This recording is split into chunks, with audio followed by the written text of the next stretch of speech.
would find your seats, that would be great.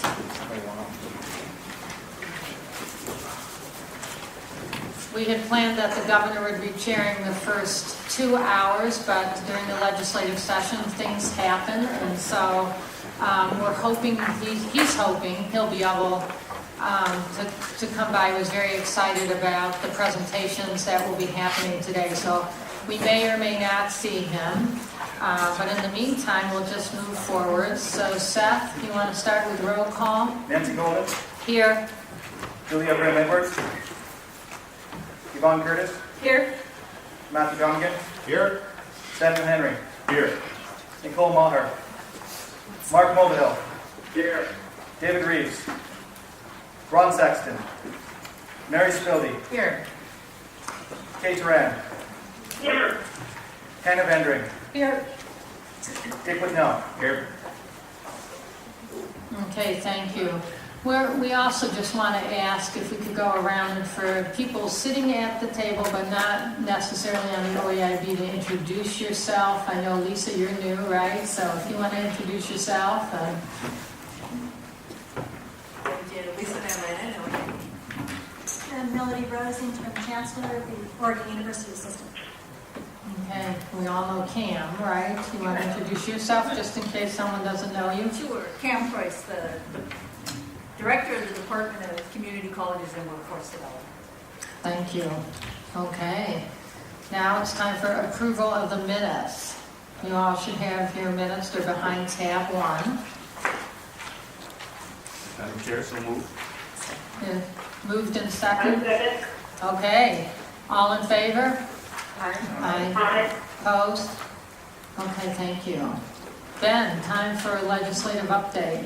Thank you, Madam Chair. I'll just do it from here for the sake of time and convenience. I know we have these panels of guests to hear from shortly. So the presentation that's in behind tab 2 of your folders is uses the same format that I've presented each of the last several months. So the bills that are listed in section 1 are OEIB priority bills. They include the Early Learning Bill, House Bill 2013. They include the governance bills, House Bill 3120, 3231, 3234, and Senate Bill 270. Those are governance changes both on the higher ed side as well as on the early education and youth development side. And the good news with those priorities, those OEIB or gubernatorial priorities, is that they all continue to be alive and the subject of robust and generally positive conversations. We had a great hearing the last 2 mornings in the Ways and Means Subcommittee that Dr. Crew and his team, including Hilda Roselli, led on House Bill 3233, the proposed strategic investments in an educator quality network. And I think a lot of interest and support clearly from stakeholders and community and the Ways and Means Committee for that investment, as well as the package of investments that you recommended that are in House Bill 3232. Obviously, until the kind of broader budget is developed and agreed to among legislators and the governor, these things remain sort of on hold in terms of actual legislative action. But those conversations between legislative leadership and the governor about that larger budget picture are very much underway and are part of the reason that the governor is unable to be here, at least at this moment, this afternoon. Section 2 of the update includes other bills of interest. These are ones that we've selected from among the many hundreds introduced related to education that touch on topics and issues that are connected in some way to the OEIB's work and your strategic plan. And I'm happy to speak to, as well as I can, anything that's on this list. Many of these bills, obviously, at this point are considered dead or have been passed and on their way to the governor's desk for signature or have been signed into law. We're at the point where deadlines have passed or are coming, and many of the policy and non-budget related bills are either on their way to becoming law or are dead. So you get a good sense of of how that's shaping up over the next several pages of this packet. I will note that the bill, one bill off that second list that this board did express particular interest in was a bill to permit school boards to include parents on Achievement Compact advisory committees. I'm sure you'll recall the discussion from the fall about that bill. That bill died in the Senate Education Committee, meaning it was not voted out of that committee before the deadline by which bills had to be moved out of their first policy committee. And you know, that happened notwithstanding the work that I did on the part of the governor and Dr. Crew did on the part of this board to try to move that bill along. And I think the bottom line is there was really a difference in, and continues to be, I think, some difference in understanding about the role of those advisory committees and the intent of those advisory committees.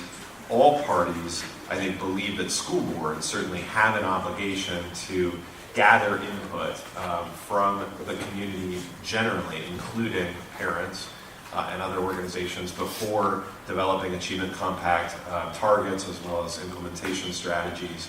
And the rule that is a temporary rule, but I think on its way to becoming a permanent rule of the OEIB really speaks to that requirement that school boards gather a broad range of input, including from parents, before developing and signing off on Achievement Compact. That was Senate Bill 297. Otherwise, I'll sort of stop there and see if there are questions. Question? I think we're good. Great. Thank you very much. So when Rudy and the governor and I and Ben were putting together the agendas, one thing we thought was very good is to have some invited testimony of people who are starting to really conceptualize and implement some of the initiatives that we've been talking about. So you all know there's been a conversation about regional compacts, and I think an excitement all over the state that this is a way to really move forward the 0 to 20 work, to get partners to come together to make sure our students can reach the 40-40-20 goal. And today we invited the project called Connected Lane County to just talk about what they're doing in terms of their regional compact. So with that, why don't we invite people up?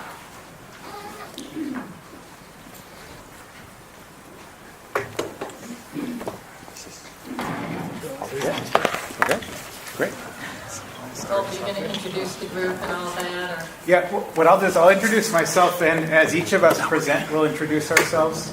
We have quite a few presenters, so thank you, Dr. Golden and Dr. Crew and OEIB. We're excited to be here. We really want to talk to you about the work that we've been doing with Connected Lane County and its relation to the Regional Achievement Compact, and I think our presentation is coming up there shortly.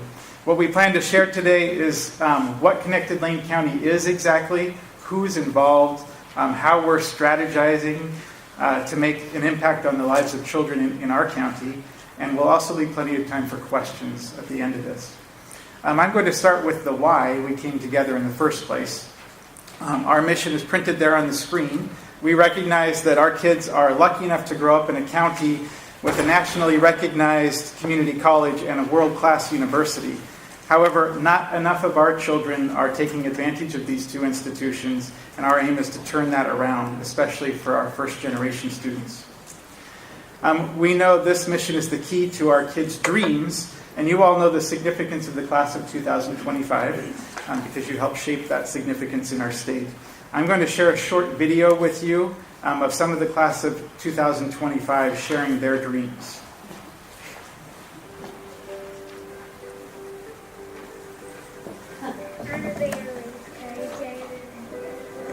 When I grow up, I want to be a soldier, awesomely. And when I grow up, I'm going to be a cop. When I grow up, I'm going to work at Cabela's. When grow up, I want to be a police. School police. I want to be a fireman when I grow up. When I grow up, I'm going to be a doctor. When I grow up, I want to be a baseball player. When I grow up, I want to be a cop. I want to be a monster truck driver. And when I grow up, I want to be a teacher. When I grow up, I'm going to be a firefighter. When I grow up, I want to be a teacher. When I grow up, I want to be a principal. When I grow up, I want to be in the army. When I grow up, I want to build hot rods. When I grow up, I want to be a doctor. So these kids, unfortunately, face an uphill battle compared to some students in Oregon when it comes to reaching their dreams of becoming teachers, doctors, or even monster truck drivers. They attend a school where, at the last count, 95% of the students are living in poverty. So that puts them behind the pack right from their kindergarten years. The promise that we have come together around in Lane County is to create pathways for each of these children. A pathway that leads each of them to a high school diploma and prepares each of them for success in college and life. So preparing our students and providing a clear path to higher education will ensure that Lane County meets or surpasses the state's 40-40-20 goal by 2025. And with that, I'm going to pass this microphone on to President Gottfredson, who will tell you more about who's committed to this effort. Thank you, Colt. My name is Michael Gottfredson. I'm the president of the University of Oregon, and when I grow up, I want to buy one of the hot rods that builds. Relative newcomer, been here 9 months. Excited to be here with my colleagues today. Several great surprises when I arrived that I'm enthusiastic about and excited about. Probably I should admit that the first one, and this may be similar to your experience, Dr. Crew, I was surprised to find out that people lied to me about the weather in Oregon. Turns out it's pretty spectacular. I was pleased to learn about the 40-40-20 goals of the state. You're all, of course, very familiar with those. A great aspiration, I would say a necessary aspiration. And so very, very excited to learn about those. I was excited to learn about the OEIB, which I think is critical to our success in achieving those goals.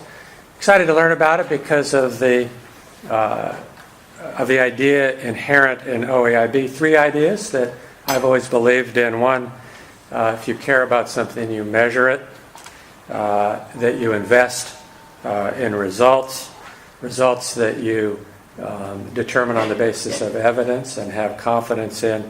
And the idea that for us to be successful in this enterprise, we have to include everyone in it and have a seamless integration between all of the educational players, both formal education and informal in our systems. So a great idea. And then I found when I arrived on the campus the Educational Partnership of Lane County, which we're here to talk about today. An idea that was originated, I'm told, by Mary Spildy, an idea that brings together, a reality that brings together the leaders of the educational sectors in Lane County and staff meeting together on a routine basis, focused on key transitions, key barriers, with a common aspiration of being successful for the students of Lane County, and has worked for several years identifying what those barriers are, doing research, some of which we're going to learn about later today, and focusing our efforts on getting our students graduated, enrolled in colleges and university, and successful in the colleges and university.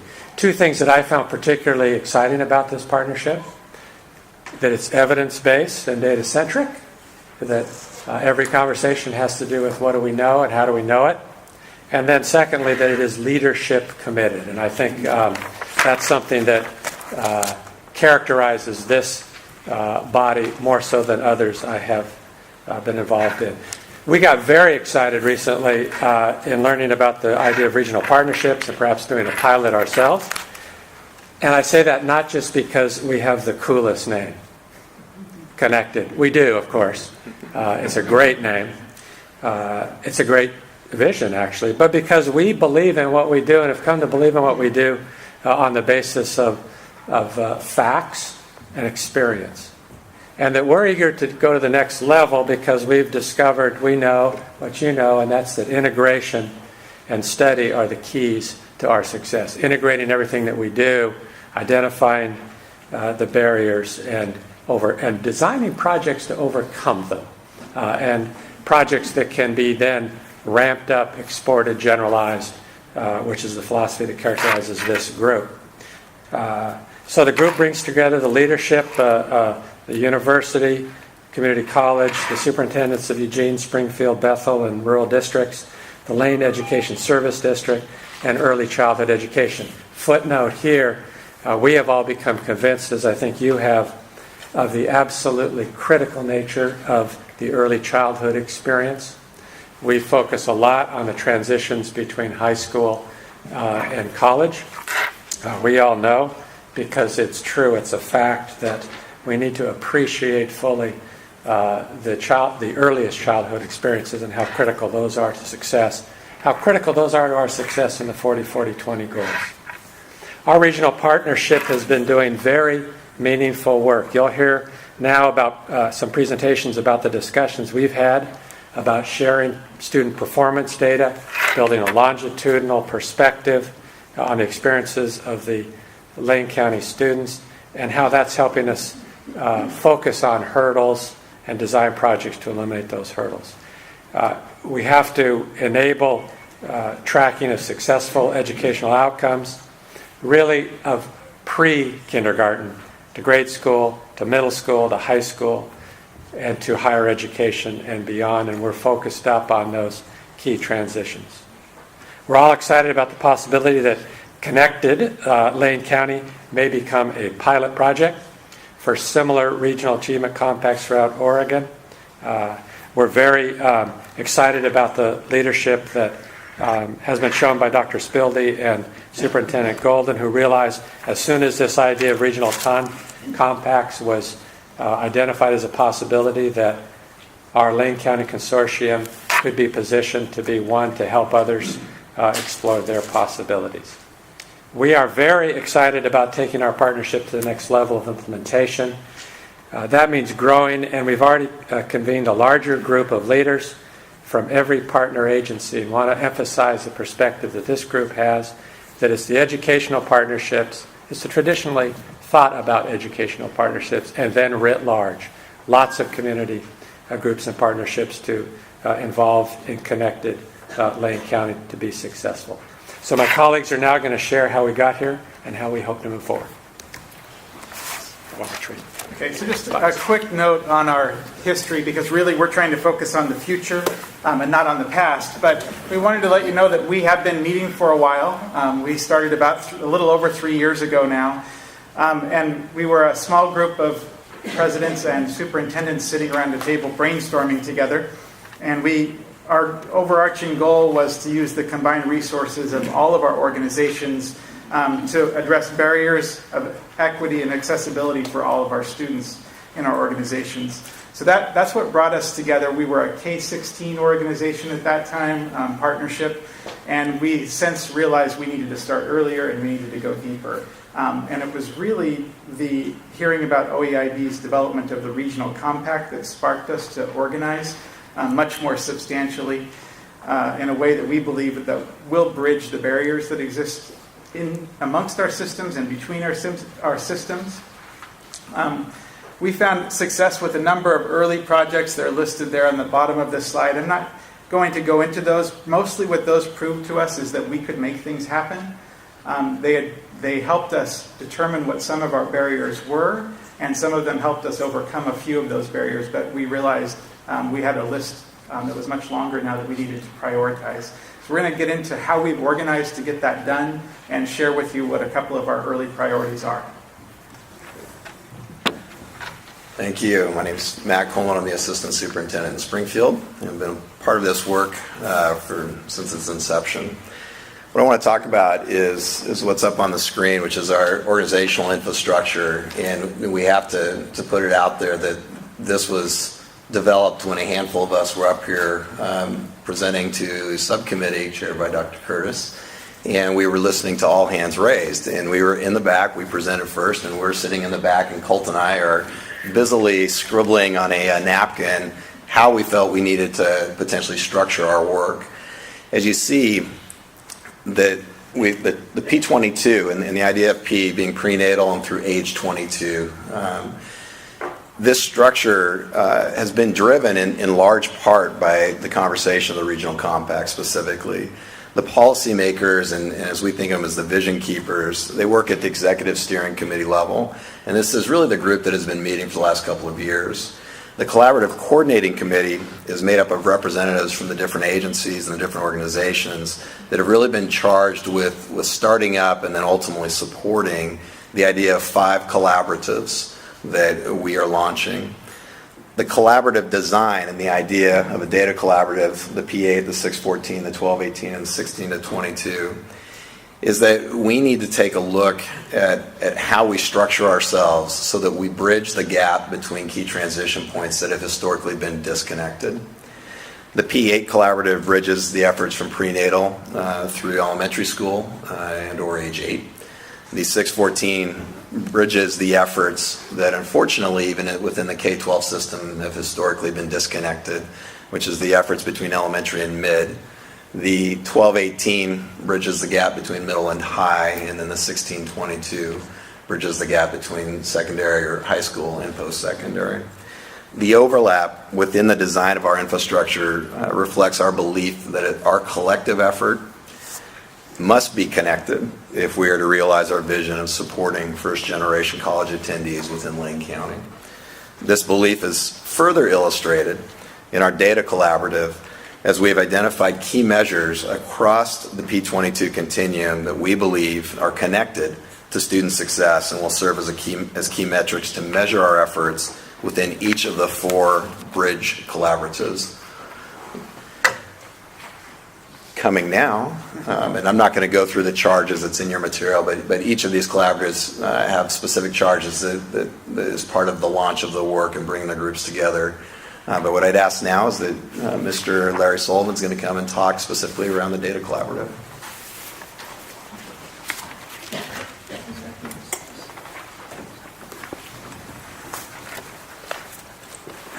Good afternoon. I'm Larry Sullivan. I'm the superintendent of Lane ESD. I'm going to talk a little bit about our data-centric portion of our collaboratives. The end goal of the data collaborative is to give the Connected Lane County Steering Committee the data they need to provide informed leadership, make decisions that give direction to our bridge collaboratives, and in a very real way, identify and remove the barriers that have traditionally stopped collaboration. One of these previously insurmountable barriers was the policies and practices that did not allow us to collect and share student performance data K-20. At one of our data collaborative meetings recently, a participant stated, this was a higher ed person, it is exciting. I never would have imagined that representatives from higher education and K-12 education are in the same room figuring out how to overcome the obstacles and share data. To create a P22 data set for Lane County students, utilizing data from early childhood, all 16 districts in Lane County, Lane Community College, and University of Oregon, we had to take 3 very large steps. The first step was to satisfy all federal and state requirements concerning student privacy and policies related to the sharing of data between educational agencies. Second, we develop and sign agreements permitting the sharing of data. And third, create the capacity for collection and warehousing of data and the program required to match the data so that data for a pre-K student matches the same data when she's 22. Next slide. What is our P22 data set? The 13 metrics were chosen so that they represent key outcomes for kindergarten readiness to college completion. They capture student progression or progress using outcomes correlated with success in school and readiness for college and career training.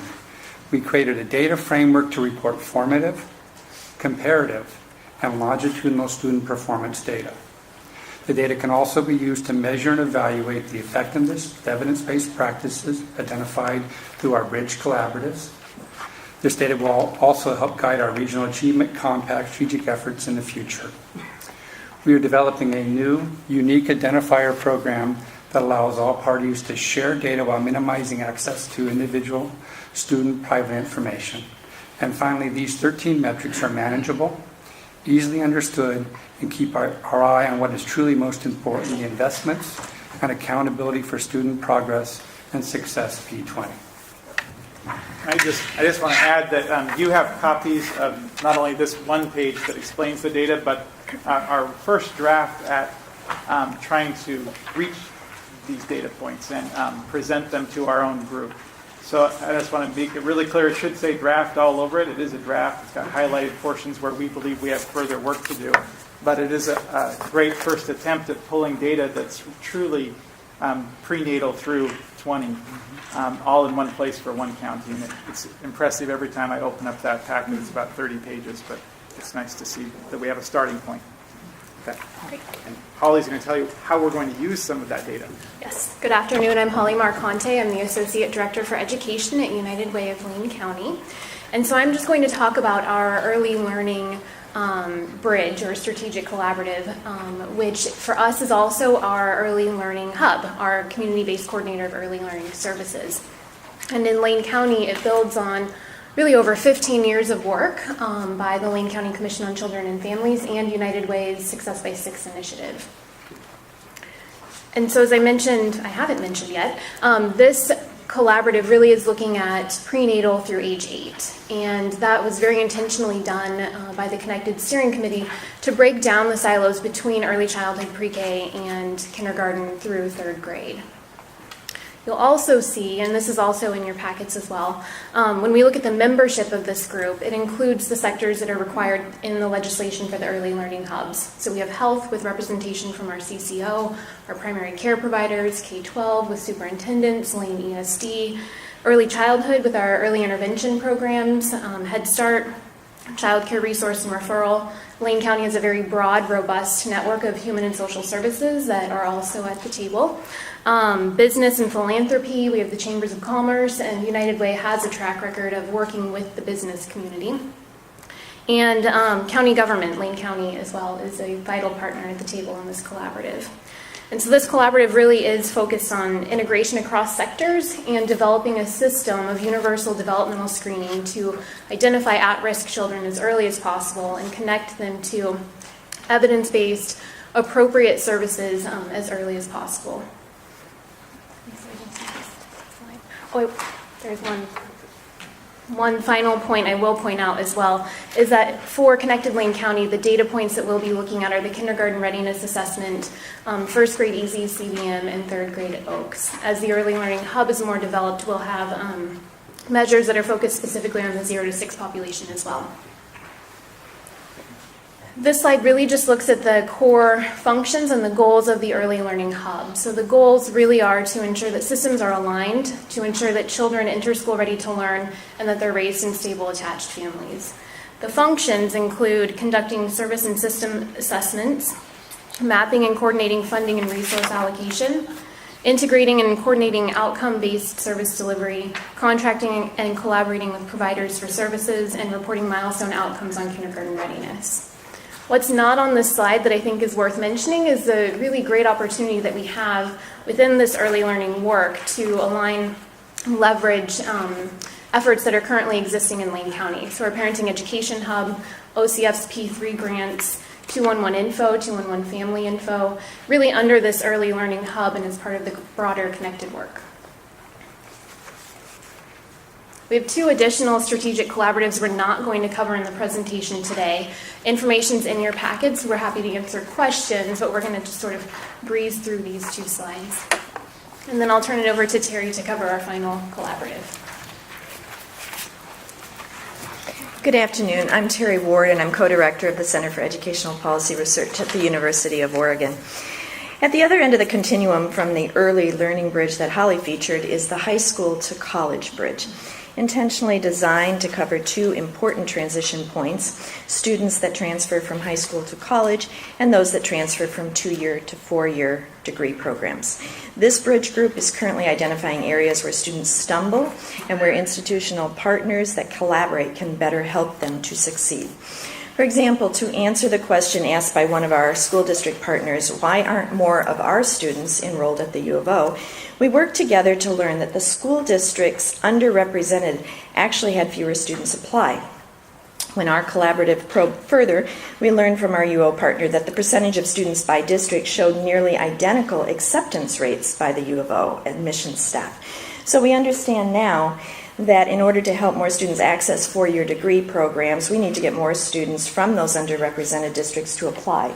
We're collaborating on ways to do that include getting more high school teachers to assign college-level work and working with students and parents to help them better understand financial aid options. You can see from this slide that our membership includes both institutions of higher ed in our county, the 3 large school districts, the smaller and rural districts represented by Lane ESD, and several members with college and career readiness expertise. Our collaborative has also provided an online research-based tool developed by EPIC, the Educational Policy Improvement Center in Eugene, to any Lane County high school that wanted to measure their school's level of college and career readiness. The schools that chose to do this wanted to identify ways to improve the preparation of all students to ensure their success in 2-year and 4-year degree programs. Our 3 largest districts and 3 of our smaller districts, a total of 10 high schools across Lane County, use the Campus Ready tool and the diagnostic reports from the analysis to develop and improve college and career readiness at their schools.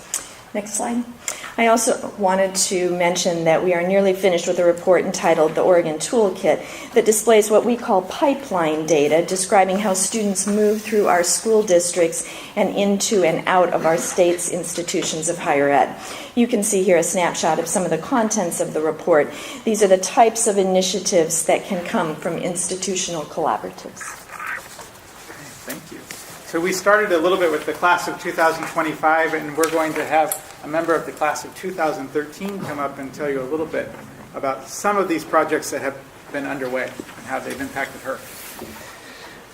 I have the unique pleasure of introducing an amazing kid who will be graduating in, was it 13 days? Yep. 13 days, but who's counting?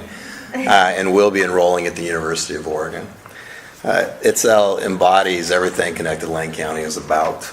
She is currently taking College Now math course in statistics because of the partnership with Lane Community College and our ability to work together in a way that allowed a course to be created for this year on a very short timeline because of our collaborative work together. Just a week ago, or 2 weeks ago, she was in a room with almost 50 other Springfield High School students. And 50 is a ridiculous number, I'm told by our counselor who's responsible for the seniors. Ridiculous in the sense that it's probably 2 to 3 times what we've ever sent to the University of Oregon. She was in this room because the freshman interest group coordinator got a phone call and said, hey, can you come and meet with all of our kids? And I believe tomorrow you'll be signing up for your freshman interest group, or as soon as it opens up. Which again is, I think, a reflection of the work we've been doing over the last couple of years in terms of how we're trying to connect. The cute kids we saw at the beginning, I asked Etzel, I said, so what did you want to be when you were in kindergarten at Centennial Elementary School 12 long years ago? And she responded, a teacher. And so without saying any more, I'd like Etzel to talk to you about what Connected Lane County has meant to her and what she's overcome to get to where she's at today. Hello. I'd like to start off by saying I was a Blue Jay at Centennial, a logger at Hamlin Middle School, and now a Miller at Springfield High School. And I'm super proud to be part of the school district where I've gotten so much support, not only through my education, but also through a lot of life-changing events that I've been through. I lost my father in elementary school and then my mother in high school. And the staff and faculty from my school has helped me and my younger brother overcome that and keep us motivated to work harder and achieve all our goals. And they've worked so hard with us and have been so supportive. So I'd like to just show my appreciation for that. And then I'd also like to mention the connection that Link Community College has had with Springfield High School has offered me or provided me with a jump start to college by providing classes at Springfield High School for any Springfield High School student to take for college credit. So I will be starting the U of O with actual Math 106 credits ready to get started. And then the connection that the University of Oregon has had has helped with my decision to attend there a lot because of all the visits that they have made at the school.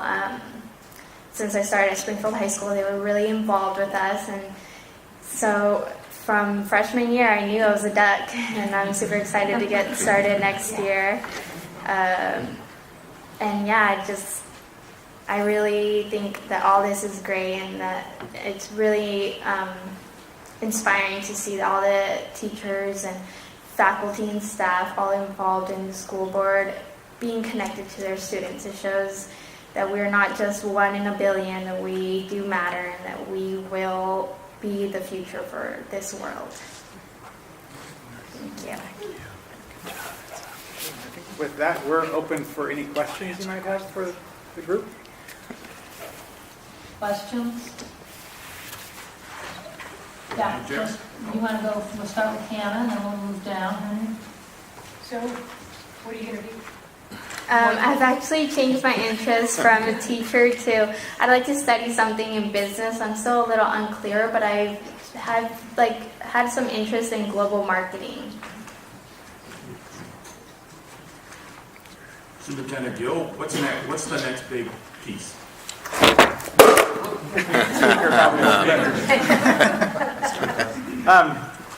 So we talked about some of the projects.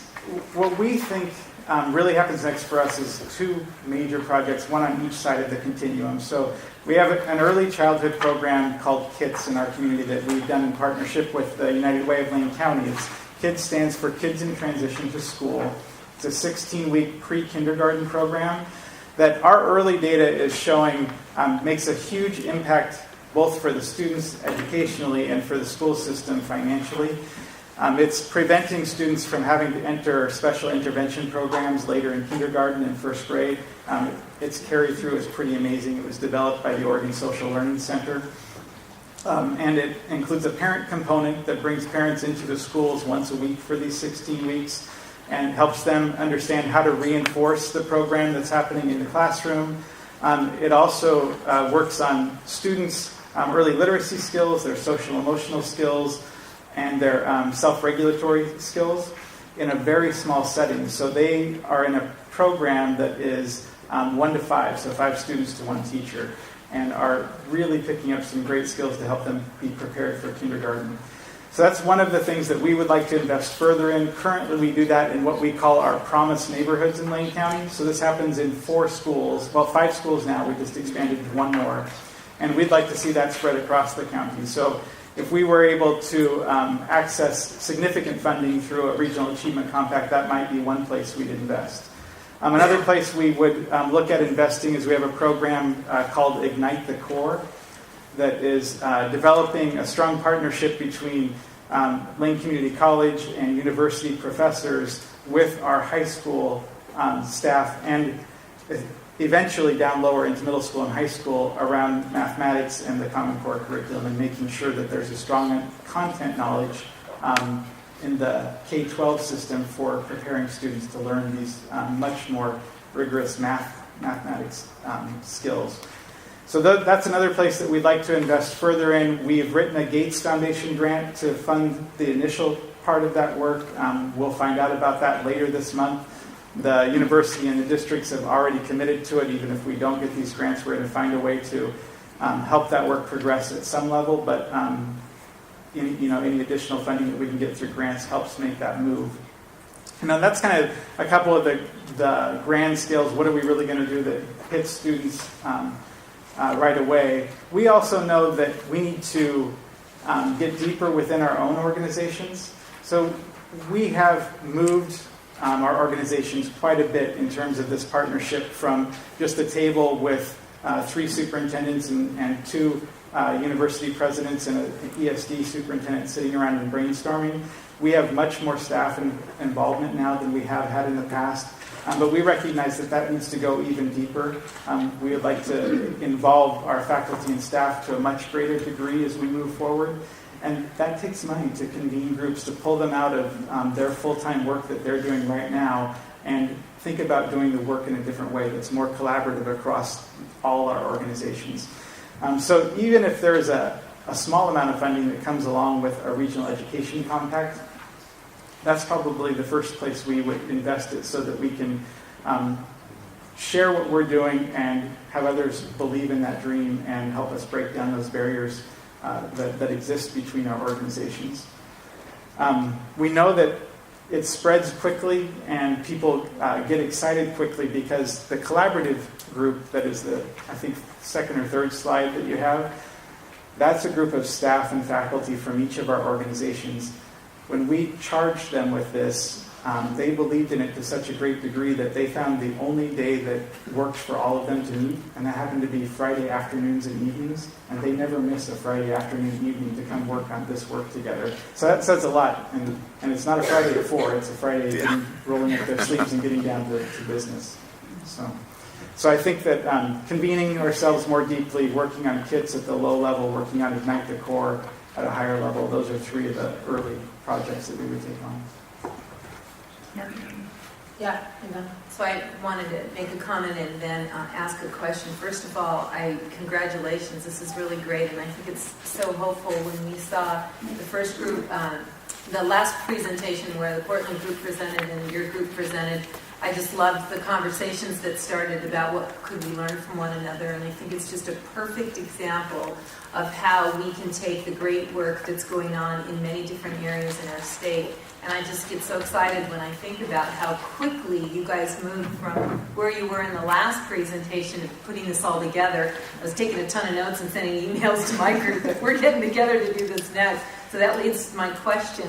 And that is, what are some 3 or 4 big lessons learned you could share with us that might be unique to your process, both how you started on your own, but then as you learned from what another collaborative was doing and how you would apply it to yours? So I'll start while others think about how they may want to respond. I'm just going to give you one lesson, and that's that don't put limits on what we're doing. So again, we started as a K-16 partnership. We quickly found out that wasn't all the people in the room that we needed. And we individually, school districts had been working with the United Way of Lane County and Success by 6, which is really a collaborative of many, many early childhood organizations. So bringing them to the table and challenging them to take the next step to partner with us really pushed our efforts, and combining not only what we're doing organization to organization within Lane County, but looking at opportunities within the state. So looking at the CDC early childhood hubs and connecting that with the Achievement Compact work and making sure that those goals are aligned from the very beginning. That was a critical early learning for us, was that we needed to make sure that each of our projects aligned and that we weren't creating new silos, that we were breaking those down as we created new programs for our students. I would just add, and it does go back to that last meeting where I think we were wrestling with the idea. We had a clear sense of vision and purpose, and we'd been meeting for a couple of years. So we knew what we were trying to get after, but we also knew that we were not getting the kind of action. I remember a meeting where Dr. Spielday was pretty adamant that, gosh darn it, when are we going to start acting? I'm done talking. And I think it resonated with everyone. And I think so finding the kind of organizational infrastructure that allows the people that actually really do the work to get involved. And as Colt said, I mean, that is certainly a next step for us, is that we've got to look to excite folks about the possibility, because we certainly are excited. And as we have began to to reach out and populate these collaboratives and get that work moving. We continually find that it's very quick. People are very quick to come to the table because it makes a heck of a lot of sense. With that, and I think a great example is just with the data work that happened. It's pretty amazing what's happened in about a month and a half. Work that I might argue, and probably shouldn't say this, I'll probably get a text from Nancy later, but work that we've been waiting for 6, 7, 8 years. I mean, we've been talking about longitudinal data systems for a long time in this state. And we are on the cusp of having the kind of information that actually makes sense to us and that we can use to make quality decisions. I know just a little example of this. I mean, we've run the numbers for our own kids in Springfield who have gone to college, and we know that 5th grade math benchmark is huge. We know what it means. And we don't know what it means because of what somebody else is telling us. We're looking at our own data set. And the data collaborative, I mean, Colt talks about the Fridays from 3:30 to whenever we're finished meetings that we've been having. The data collaborative's been meeting and with Larry's leadership and Jonathan Jacobs from the University of Oregon, their leadership, they've done amazing work in a very, very short time period. And we are in a place where we're all very excited about the possibility. So the organizational infrastructure, though, I seriously think is a lesson learned for us. And fortunately, we learned that lesson when we were presenting up here because we truly were inspired by the way that All Hands Raised organize themselves. Thank you. Although it's actually a further answer to your question, Dr. Curtis, I also think that even though it sounds fairly simplistic, these are partners who rarely get an opportunity to share a common space together. And many of the things that have come out of each of these collaboratives have been things where 1 or 2 people identified a problem or a barrier, and others jumped in to try to solve that and realized that some of those barriers were going to take policy decisions and policy changes in order to make those.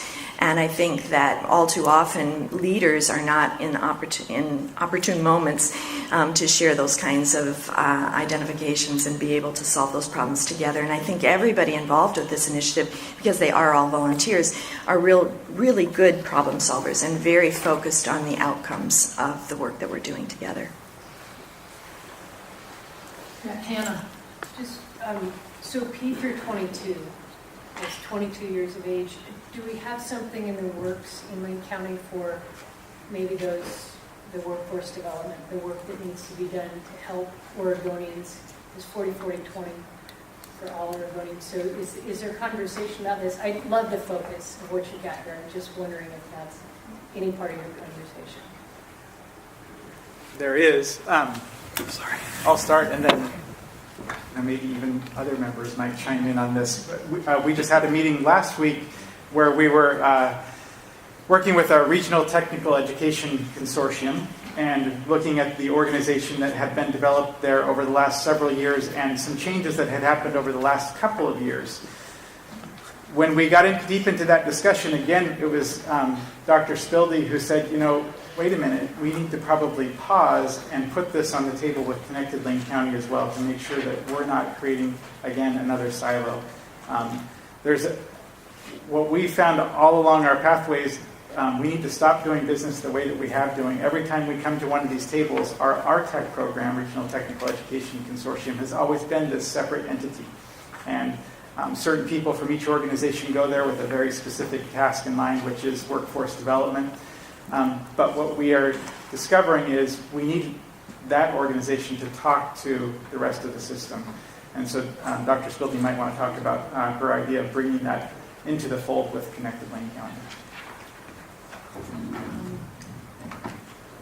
Yeah, I think the focus of this work is kind of the nexus of the intersection of the kindergarten, early learning to elementary school, to middle school, to high school, then to college and universities. That really is the focus of this work, but it doesn't mean that we're not talking about career technical education and workforce development. And I think we're talking about that in 2 ways. In this work, we're talking about giving high school students, middle school students, opportunities to access career technical programs that they may not otherwise have access to within their high schools, or strengthening those programs within high schools and making connections to the community college programs. And so we have a high school connections group at Lane that works with all of the high schools in the ESD to make that a reality.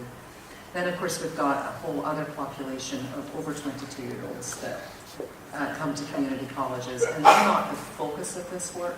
But what I would say is that because we now have this scaffolding, this infrastructure, where we need to intersect with the universities, for example, for applied baccalaureates, or with the business community, we've got a real foundation to make those partnerships work. So this collaborative that we're working on doesn't mean that individually as institutions we're not doing the work that is within our mission. But I think the collaborative really supports whatever work it is that we're doing, maybe outside the strategic focus of this work. Yeah, I just have one more hope for thinking about what Matt just shared about the longitudinal database work. And that is, I hope that what you've learned could be shared with what we're trying to do statewide for two reasons. Hopefully you won't have to redo what you've already done. And second of all, why should we not just take that work and go forward with it? In addition to the statewide work, also just sharing with school districts and regions, what did you notice, or how did you get past those barriers so we won't spend 6 or 7 years, those of us who get started on the work now. So that's my hope. Don't know what the mechanism is for sharing that, but hope that that's part of your plan, and hope as we look at OEIB staff and ODE staff that we tap into the work that's already going on. So thank you. It's really exciting work. Now, what I really appreciate being part of Connected Lane County and on OEIB is the possibility thinking that was really obvious throughout this whole presentation. I mean, I think, we're moving on some pretty big policy ideas like a 0 to 20 system that leverages resources all along the pathway. And what you're really beginning to show us, along with the Eastern Promise and All Hands Raised and numbers of groups who are coming forward, is that the work is really possible. The speed in which we move depends on resources. We can move faster with more, but there's plenty of work we can do just by connecting these networks and commitments between each other. So I really appreciated being a part of it, but also having my OEIB role. So I don't know, Rudy, did you want to say anything? I know you're deep in this work. Well, first of all, I just as a maybe somewhat of a predicate for the presentation I'll follow, this entire conversation and the work that Dr. Scobie really already had initiated in her community is the way this state is ultimately going to have to get at the gnarly, crazy, idiosyncratic, deep-seated, dyed-in-the-wool issues of transformation. And all these words of, that have, if you will, sort of a certain scholarly context.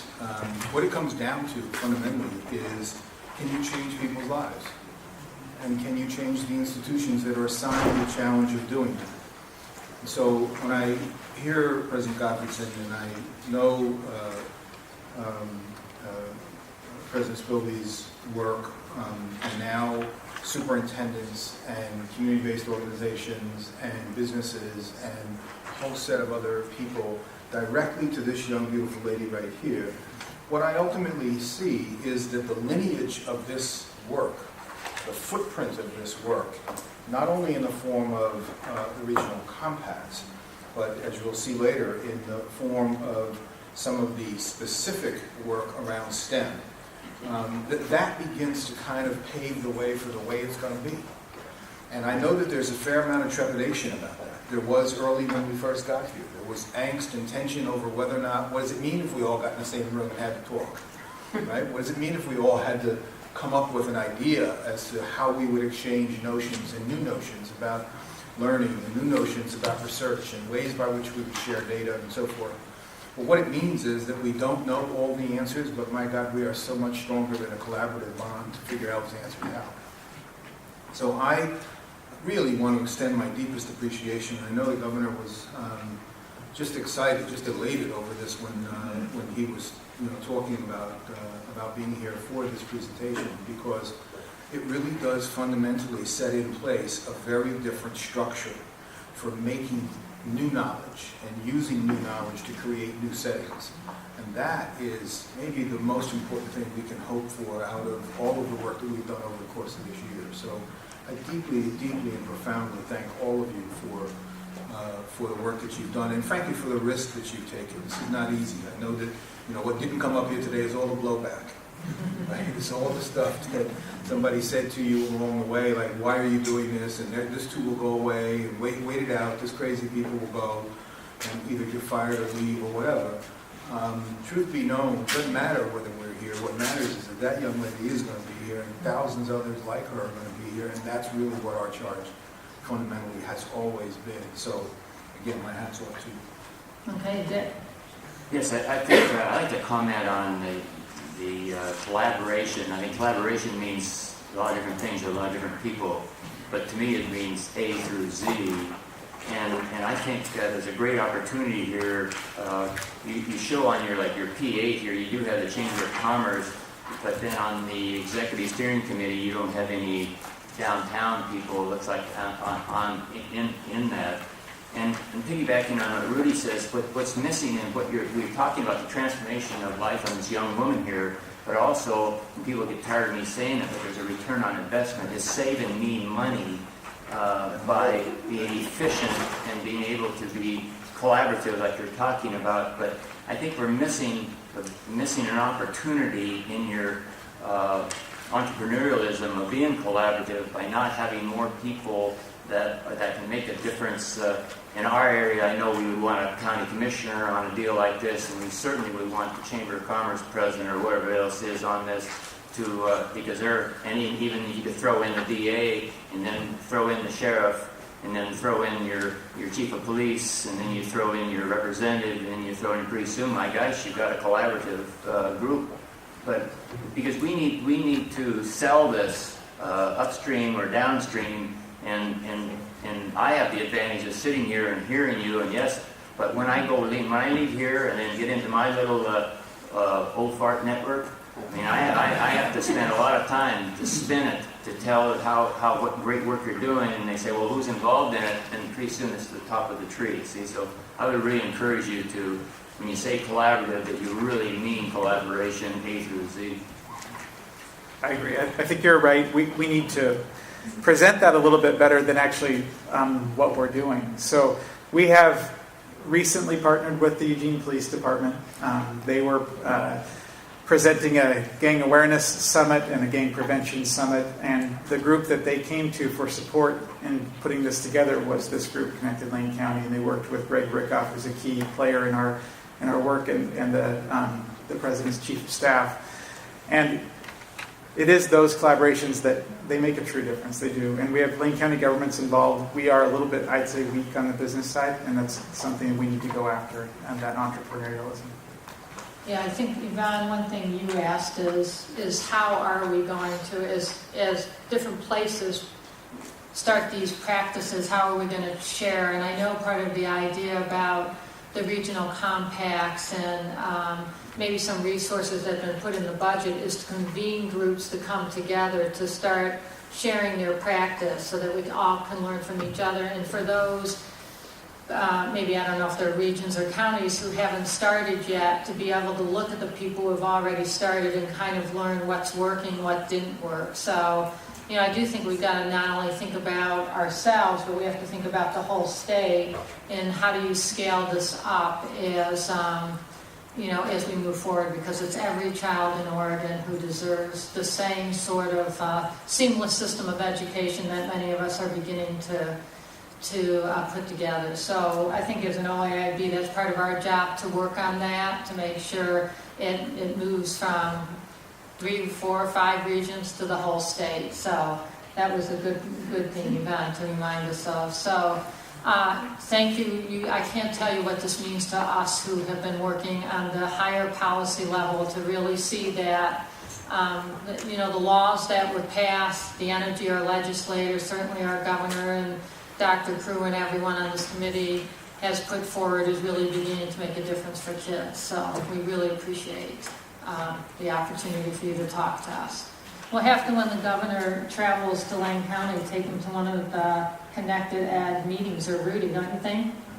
I know he's missed it, so we'll see if we can make it still work in some fashion. So thank you. Yeah, you'd all be welcome. I know Mike Seelig is already trying to schedule a time with us as well. So we're happy to have any of you visit, and we were very pleased to have this opportunity to share. Thanks. Thank you. All right, before we shift to the next invited presentation, also a group that's moving forward, I did receive 2 pieces of information saying that there was something wrong in the minutes, and so that was that Julia Graham Edwards was here at the last meeting, so we're going to amend those minutes. We don't need to revote, do we? We're just going to amend those minutes. So Julia, we're glad you're on the phone, and thanks for pointing that out to us. So with that, we're very excited to look at STEM in Oregon, and we have a group who's presenting on that as well. Again, people who are coming forward with some emerging best practices around STEM. Okay. And I think she's got the laptop.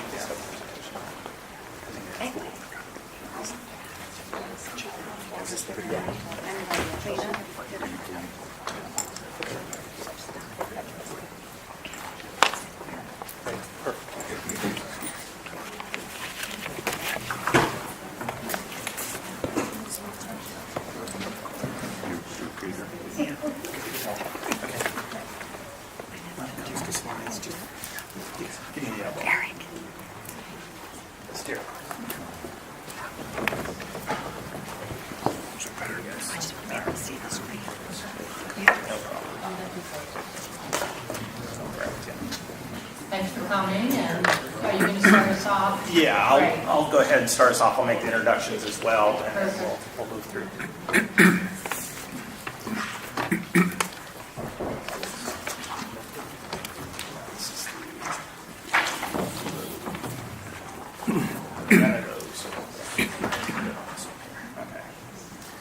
Technical difficulties. I can go ahead and start. My opening does not require slides, and hopefully by the time we reach a point where it does, we'll be all set.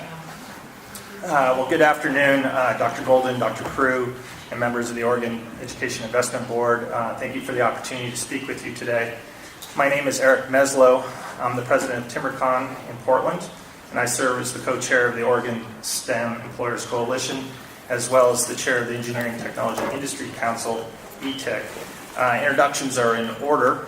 To my right, John DePagna. Many may know John. He's the president of Eco Northwest and is an analyst specializing in fiscal, social, and educational policy. Next to John is Dick Knight. Dick is a longtime Oregon technology executive and former higher education administrator, having been interim dean of engineering at Portland State. And batting last but not least in cleanup position is Jill Island.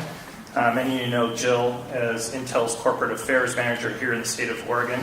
She is also currently the vice president of the State Board of Higher Education and serves as co-chair of the Oregon STEM Employers Coalition as well. I would be remiss at this point as well if I did not also say that all of us are either products of or have family members in Oregon's public school system at this time. From 4th grade to graduate school, this panel in all ways has a vested interest in the educational system of this state and its success. When I sat down to prepare this open, I was a little bit overwhelmed with all much information I was tasked to attempt to dazzle and capture your attention with in the first few minutes. After many drafts, I decided to keep it simple, direct, and pretty much to the point. So a quick history lesson. Over a year ago, a group of Oregon businesses and community leaders gathered together to discuss their companies' and communities' needs in today's highly competitive global markets. As often is the case, the conversation was quickly focused around education and workforce. One at a time, each delegate spoke, sharing heartfelt examples of the challenges and frustrations that we all experience trying to find and hire qualified employees to meet our organizational needs at all levels.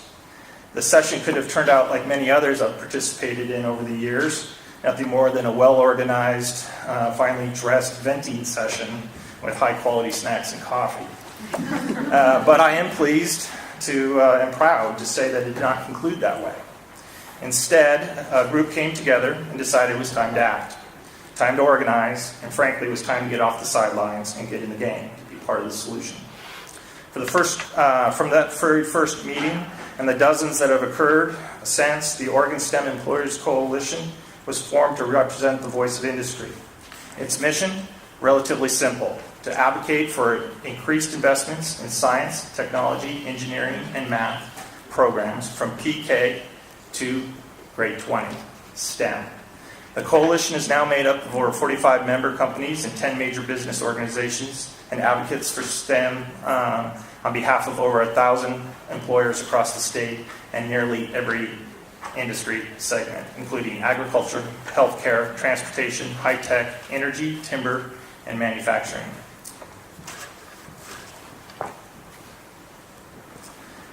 The STEM Coalition has one primary mission: to advance an ambitious STEM goals that will dramatically impact students, jobs, the economy, and career opportunities here within the state of Oregon. It looks like we don't have slides up here now. Okay. We're almost there.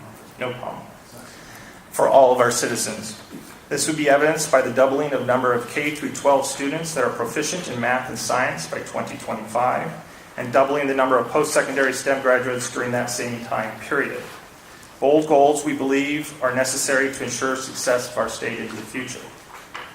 In support of these goals, members of the coalition have been extremely active over the past year, briefing legislators and testifying to committees and subcommittees, meeting with and coordinating strategy with members of the governor's staff and office, building consensus among the nonprofit leaders and service providers, educators, about the need to make STEM investments in this state a priority. 3 examples of which stand out to me. The coalition supported and participated in a legislative task force for STEM access and success last summer and fall. It also assisted in the authoring of the task force final report and recommendations. The second thing that I saw as a primary example of our efforts was making the new STEM investments a priority goal for the Oregon Business Plan, and were made a key feature in the Leadership Summit last fall. A highlight for me was a speech by Savannah Lohberger. Yeah, she's going to kill me for that one.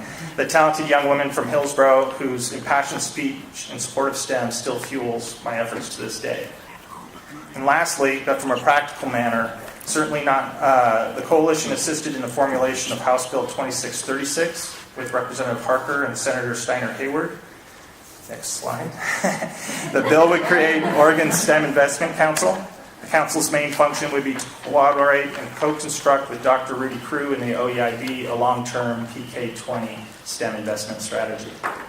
All of our activities and efforts have been guided with the goal to support the OEIB and the governor's vision for education redesign, and incorporates key principles of the 40-40-20 strategy, including a focus on evidence-based cross-continuum programming starting at the very earliest level based on outcomes-based funding models. This is a perfect place for me to pass the presentation to my colleagues. John is going to speak on why investing in STEM is a sound social and economic policy. Dick will spend a few minutes speaking about the strategy in more detail on how it supports 40-40-20 and outcomes-based educational investment.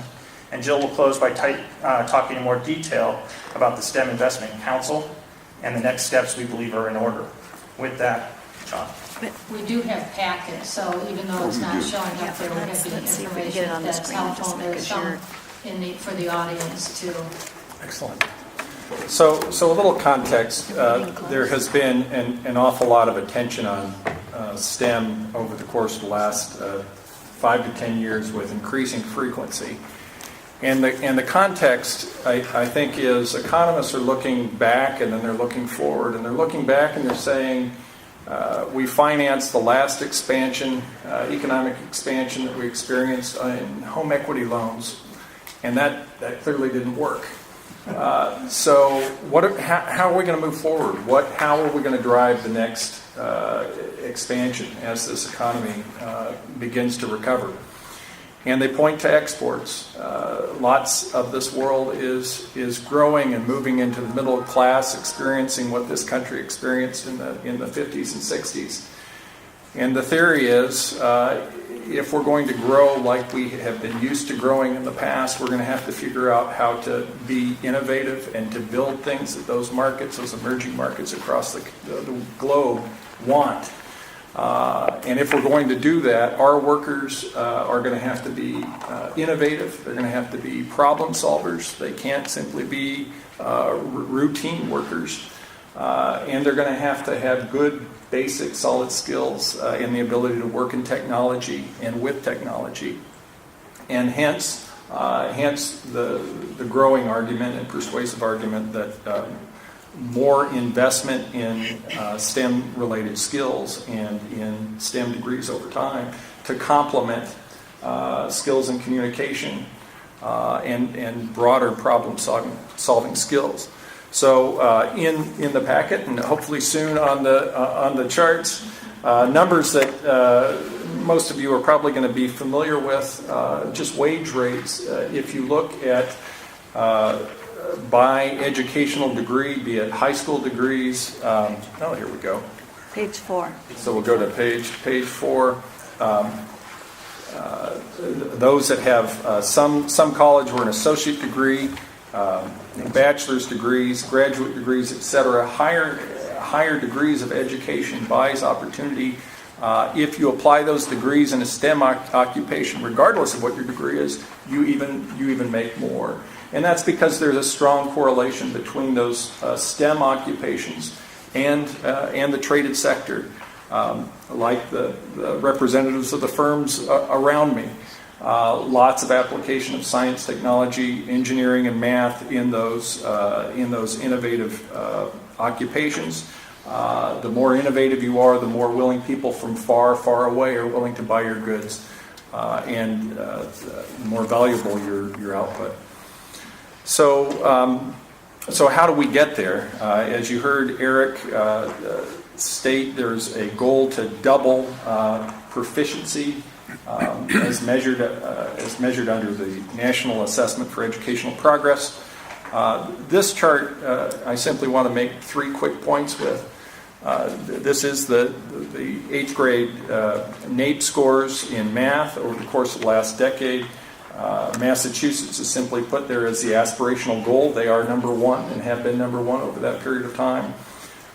You can see Oregon, like the U.S. median, not a lot of progress over that period. But what stands out is New Jersey went from being sort of neck and neck with Oregon and has grown significantly over that period of time. So it is possible in the period of a decade at a state level intervention to move math scores. So that's for those who don't believe we can meet those kinds of goals, that kind of movement is possible. We have taken a look with longitudinal data in Oregon at STEM, and there's a document report that has a lot of the charts and background on 3 points that I'm going to make on this slide. The first point that we found as we looked, and we were looking specifically at the high school graduating class of 2006, and then followed them forward into colleges and universities across the United States, is that if you don't meet the state standards in math and science, the odds of your earning a STEM degree are very low. Probably not by coincidence, but statistically, it appears that the State Board of Higher Education put the MEETS standard exactly where it needed to be, which is a line that basically says if you don't get to math and science, the meeting standards on the OAKS, the odds of getting a STEM degree downstream are very long.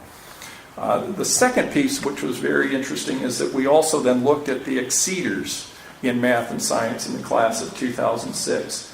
And we found that only 14% of those students had earned a STEM degree 5 years after their expected graduation from high school. And that was particularly interesting because twice as many at that point in time had neither earned a STEM degree, they hadn't earned a college degree at all, and they weren't enrolled in college at that time. So 900 kids who were exceeders in math and science 5 years later on the sidelines with no college degree at all and certainly no STEM degree. and an awful lot of students coming out with degrees that are that we might want to steer into the STEM space. Degrees in finance, going off to Wall Street, creating exotic financial products that got us into trouble with the housing bubble. Who might be motivated and steered toward building things and being innovative and growing the economy. Overall, for the class of 2006, and more will grow over time, but we only found 2% of that class having earned a STEM degree 5 years after their expected graduation. More will get degrees over time, but that's what we found as of 2011. In terms of an impact economically, were we able to wave a wand and meet the goals that these folks have articulated and set? We estimate that once those goals were set and folks were able to execute and be absorbed into the economy, you would expect a 6% increase in long-run state earnings, and this translates into a $9 billion increase in personal income, and would move annual per capita personal income in Oregon, again, if we could wave the wand, from about $38,000 to $40,000. The governor has set a goal of getting to the U.S. average. This policy alone, again, if you could implement it instantaneously, would solve half of that problem. So human capital investment is a big player in terms of driving economic change. And then that also translates into public sector revenue. If you think about the circle of prosperity, if we can invest and get earnings up, that then translates into more public revenue to invest further in education and other vital services. We estimate $1.4 billion in annual increases in state and local government general taxes and fees. And more specifically, about $400 million in an annual increase in the general fund. So again, that investment starts the wheel and allows you to continue to invest and become prosperous. So with that, I will now turn it to Dick, who will tell us how to get started with this.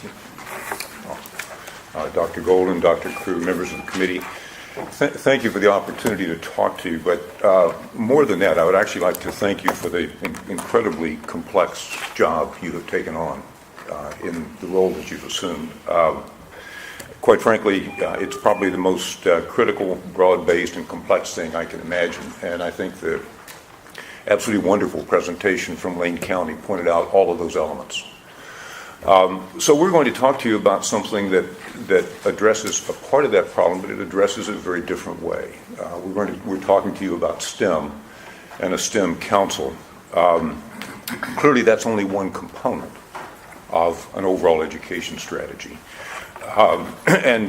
Somebody mentioned that I had been a dean of engineering. Let me tell you, I've also been a dean of arts and sciences. And if I presented for a second that solving STEM solved all the problems, I would have incredible fire breathed on me. So we're very, very sensitive to the fact that this is part of the whole education ecosystem. So that leaves you with the question of is there something special about it? And I think what you've heard is there is, and it does require some distinctive focus. For a variety of reasons, STEM does have particularly large economic impact and economic relevance. John, I think, articulated that quite well. It also is tremendously important to many industries. And at the time I came into the industry, the number of people it was important to are much smaller than it is today. Technology has become so pervasive in the way almost all companies do their work that STEM has become not something of niche interest to the technology industry, but a very, very broad-based outcome from our education system.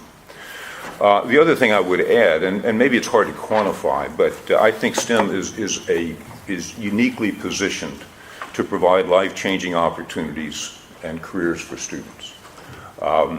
I would just note over the very lengthy career I've had that a huge amount of Silicon Valley was created by kids that were first generation to college that came off of farms. The nature of society has changed, but that same group of kids is waiting in the wings to be given the right education, the right opportunity, and to build their careers based on those STEM skills. I do believe it is has been and has continued to be a very accessible path to successful careers. The other thing I would say as we propose as council is that STEM happens to be an area where industry is capable of being a particularly constructive partner, both in the process of design and redesign, and also in the process of delivering portions of that education program. I would say since the early 80s, I've been a member of some of the leading professional associations in the state, industry associations. And throughout that time, unwaveringly, those groups have had strong pro-education agendas. And they have made contributions throughout that time in a number of ways. Sometimes we felt that we were making progress. Sometimes it's been very frustrating. I would say that the work you all are doing has opened probably the brightest horizon that I think I've seen during that period of time, where people are trying to make very, very fundamental, lasting, and high-impact change, and not just at the peak of the pyramid, but across the system to impact the success of all of our kids. As we go into that, the one slide I put up here are some things we would propose as some guiding principles. The reason I thought they were worthwhile sharing today is that if we are to work together effectively as partners, it's good to launch that partnership based on things that we both believe are true and fundamental. And I hope that some of this sounds a little bit like an echo chamber from some of your other meetings, I would hope. It is very important to integrate STEM across a learner-centered continuum. And that is probably the most fundamental thing, I think, that we would propose to you in creating a council. If we do nothing else, providing you with a tool to be able to take that look and to take it from the perspective of people that will, in many, many cases, employ and provide opportunities for the students. We want to focus on the success of all students with standards and programs that will realize this 40-40-20 vision. That 40-40-20 vision, I don't know whether it's still sounding as fresh to you all as it is in the community. I still find myself teaching it to people. I think it's probably one of the most empowering concepts that I've seen people bring into the public arena. And we're very committed to that.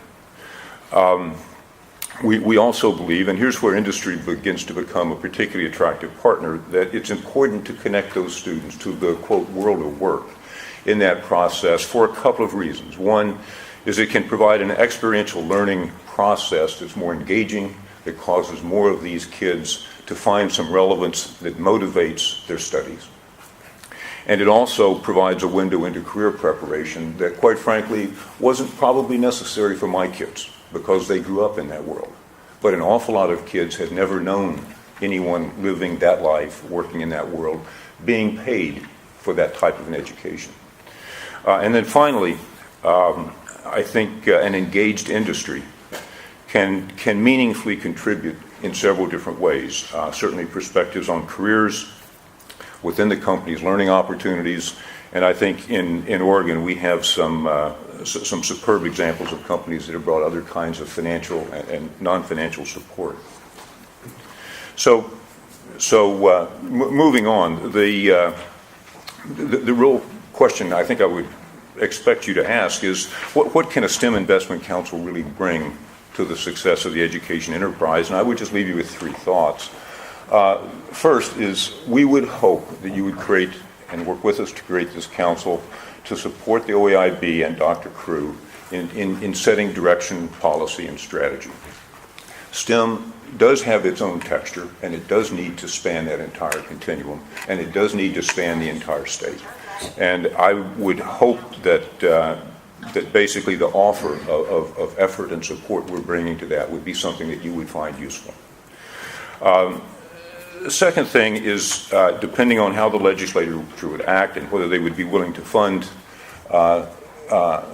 some incremental financing, this council could become an engine for you to accelerate change through the support of strategic initiatives. We would certainly not want, envision, or propose that this council would be responsible for base funding. But there are times that increments of, and we have had experience with this in working with the higher education system, there are times that small incremental amounts of funding put behind the right leaders in the community can drive change and exemplary change much faster than it could occur organically. There are other times that we will have the leadership vision, and we need to bring the resources to inspire the people who wouldn't necessarily be at the front of the pack to move faster than they would otherwise. And then third, industry is known, maybe overly known, for being happy with metrics and accountability, but they are important. And I think here we're not talking about the sort of accountability that draws so much negative fire in the press, but we're talking about accountability for the initiatives that we take together. Are those investments having the results they intend? And if not, take corrective action, but where they are, quite frankly, have the data to celebrate the success and cause the public to feel great about the investments they've made. Now, Joe, you want to tell us how we're going to do all this? I'll try. Thank you. And thank you all for inviting us here to be with you briefly today. If we demonstrate nothing else, it's our passion and commitment to this work that we've been doing, all volunteers.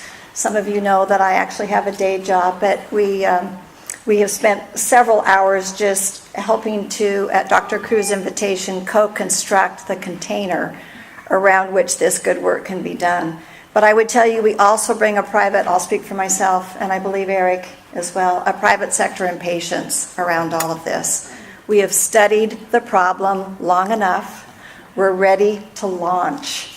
So we would really like to invite you to be as excited as we are about what we think a STEM focus can bring to the good work you're all doing.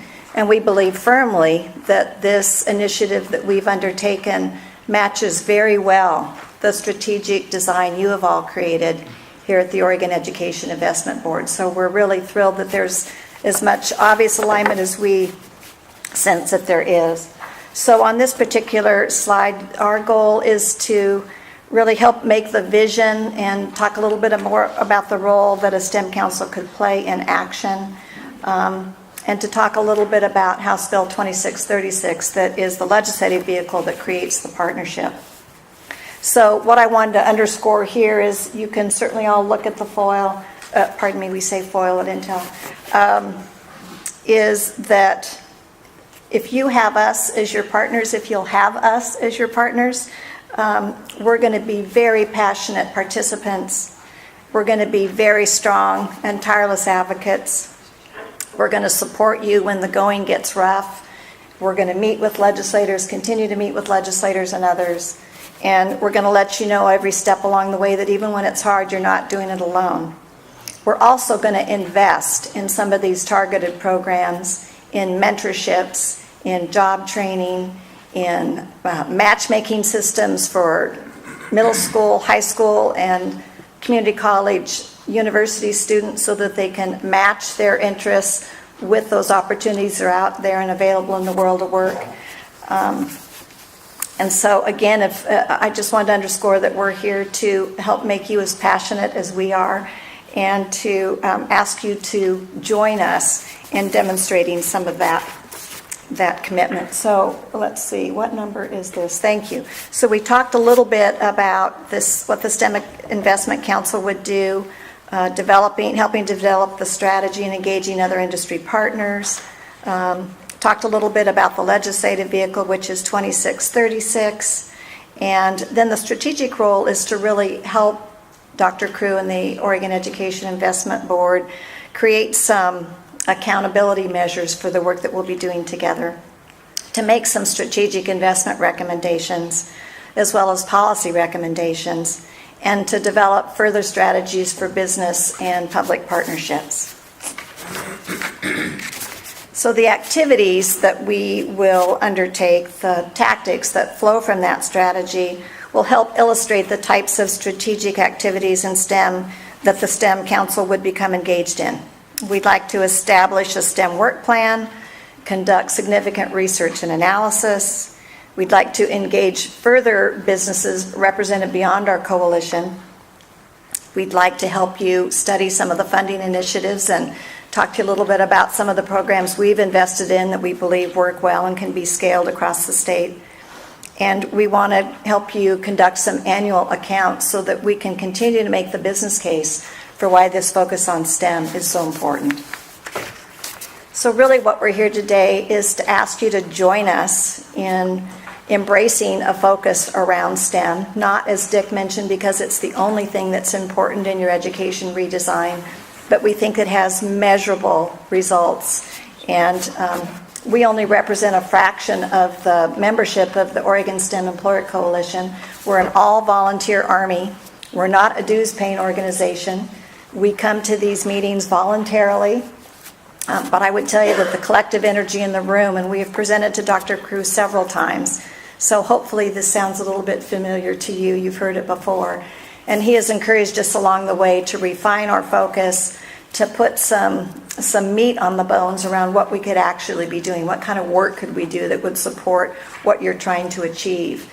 How can we channel that private sector impatience in a way that makes everybody just a little bit uncomfortable, but empowers them to realize that the time is now to act? So we have something for you. I'm not sure it's going to be technically feasible. It is not a police car pulling up. But we recently hosted the third annual so-called STEMposium. We did it at Potama Elementary School in Hillsborough a couple of weeks ago, and had a variety of folks who've been involved in a STEM partnership, both in Metro Portland as well as South Salem. Dr.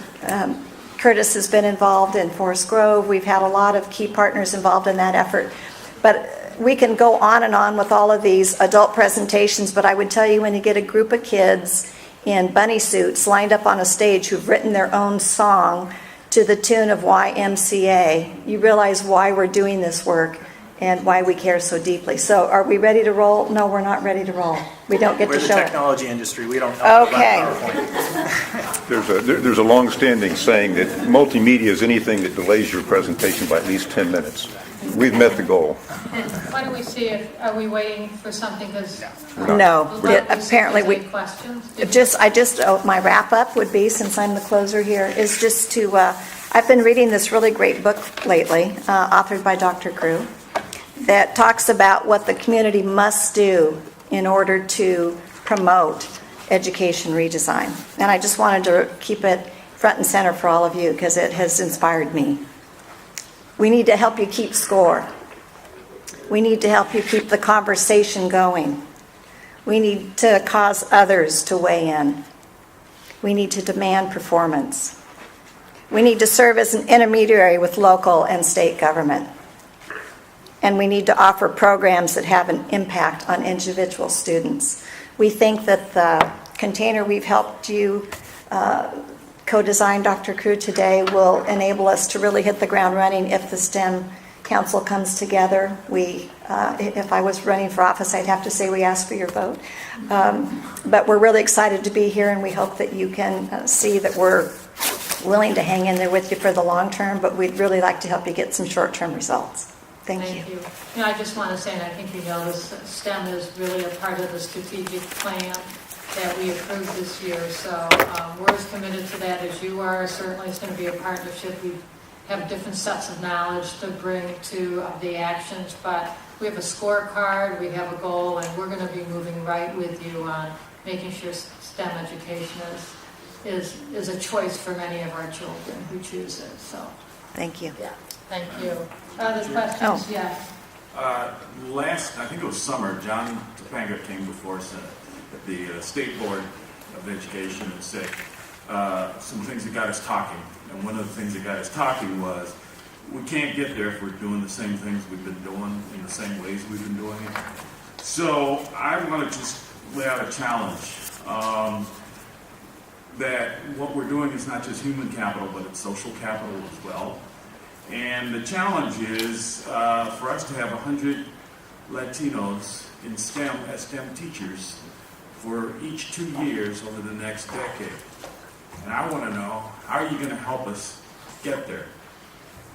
What can we do? What should we be doing policy-wise, investment-wise, creating new programs wise, focusing our attention on something that really, really counts. That's a challenging question. I guess the one piece of national data, Dr. Henry, that has come across my desk recently that struck me is that when Latino students do graduate from college, they actually graduate in STEM at the same percentage as the student body in general. So we're not dealing with some innate reluctance to master these fields. We're dealing with some things that are overarching, that we need to have success for that group of students in general. And then we need to make sure that we do some things, especially in Oregon, to make these professions, while they're on campus, feel open and engaging. Because our minority groups in many cases are smaller here than they are in other states, it's very easy for an individual student to find themselves in an off-putting situation. So I think we need to be conscious of that and deal with that.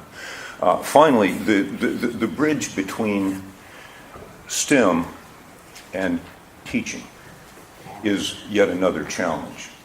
And I think we need to confront that one directly. We need to make sure that certainly affordability doesn't get in the way of that, because students are taking on relatively substantial debt, and quite frankly, for a position that doesn't pay as well as it would to come straight into industry. So I think we need to be willing to look at policies to deal with some of those things. There's probably more, but off the top of my head, that gets us started at least. Yeah. I might just add, too, that we need to be a lot more intentional about it. If that's the stated goal, let's let everybody else know that is our stated goal so that people help hold us accountable, Sam, for that kind of a metric. I would tell you that in Washington County specifically, there have been some very successful programs that we have targeted at Centro Cultural and along with Adelante Mujeres, where we had a very great hands-on activity called the Tech Wizards. And at one point it was run through the Oregon State University Extension Service, but it enabled a group of middle and high school students in Forest Grove and Hillsborough to help the county count the trees in the inventory and to do some scientific application of the kinds of diseases. Yes, Matt paid attention to that one. We're not cutting them down, Matt, we're growing them. And we help them apply some scientific studies to show how long these trees live, what diseases they might attract. But all of the students did the work in a way that Washington County avoided the cost of going out and doing that work or hiring consultants to do that work for them. So the students were learning math and science with some handheld technology to do the tree inventory. And then they provided a very important public benefit along the same, as they were learning these concepts. But I think the intentionality of it and the cultural sensitivity to how particular groups of people like to be engaged and like to learn and who their role models are is also very important. I would tell you the Oregon Robotics and Outreach Tournament that is run by the Oregon University System, ORTOP, we have seen that program in the 10 years that Intel has been a sponsor grow 400%. And we have very intentionally recruited all girls teams, all Latino teams, and we've recruited coaches to work specifically with those students. So I think it's announcing your intentions, being very intentional, and then holding one another accountable so that we don't just write another report that goes in somebody's file and say, aren't we doing great work? Thank you. Excuse me, Sam? Is it Sam? Excuse me. Did you just ask for the Latino engineers? Yeah. I just want to show you. Sorry for... You just hit a chord. We have an orchard sprayer, robotic, made by 8 Latino students. And that's how you engage them. I just wanted to bring that up because you asked about the Latinos. That's from 8 Latino students in Hood River. That's how you engage them. Orchard sprayer. Thanks, sorry. Thank you. Hannah and then Yvonne. So thank you for your volunteer work. Thank you for your passion for STEM. And I agree with you. I've spent quite a bit of time going out to schools and seeing STEM in action. Elementary, middle school, University of Oregon. And there are some great things. It's expensive. It's extremely expensive. The kits alone, the STEM kits for the middle school, are just an amazing opportunity for students to learn through these kits. But they're not accessible to all of our students, so I hope we can work on that. And I just want to go back to what I would like to ask from you. We're currently not teaching science in all of our elementary schools because of Oaks tests are most important. We've got to do literacy and math, so we're not teaching any science.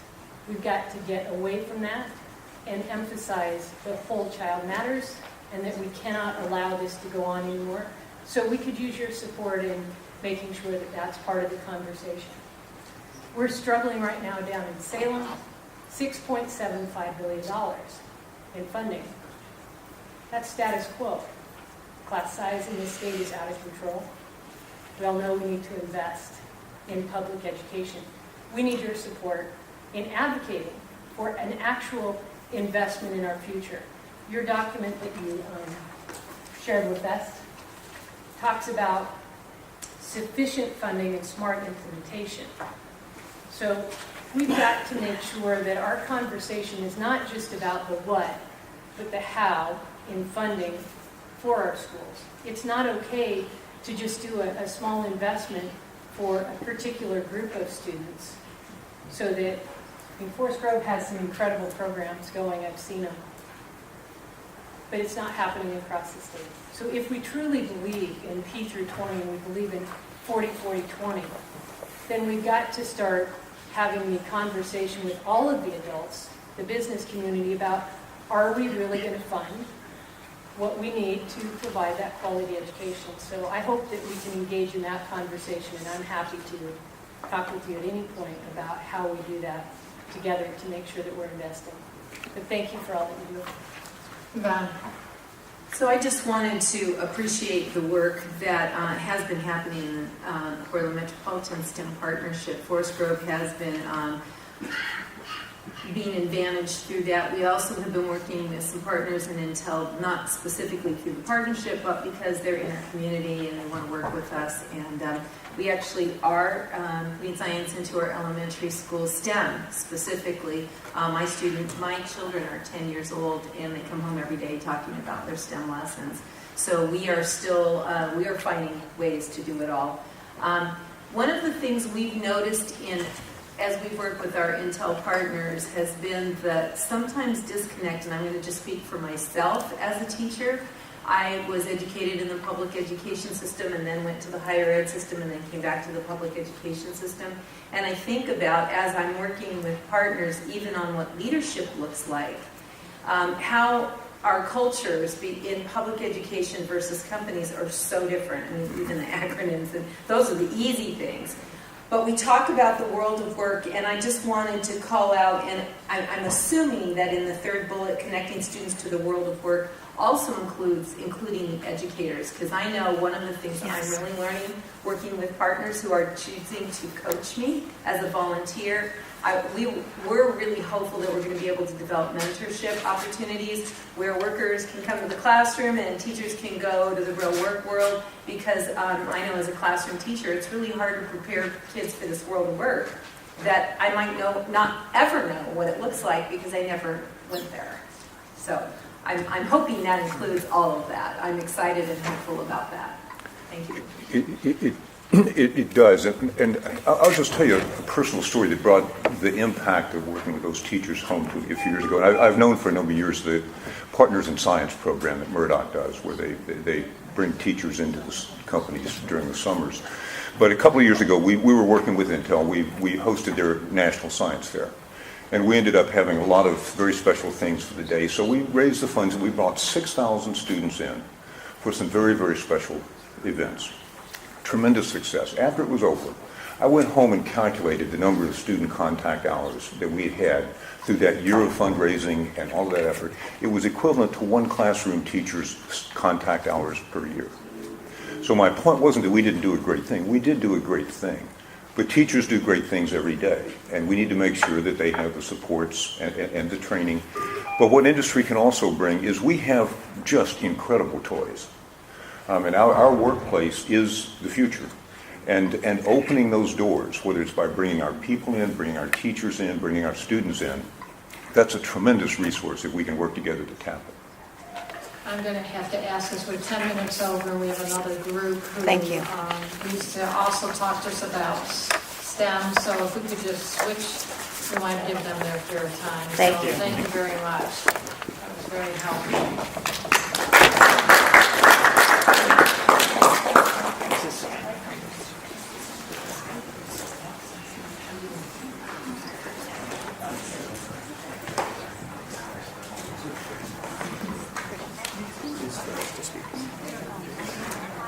Mark. Full chairs? Okay, I'll get you one more. I just know what laptops can be started. We're going to start with this one. I just think this connects to But you're not switching to another? We are, but I think we can just take this out and plug it into the second. I need a sound.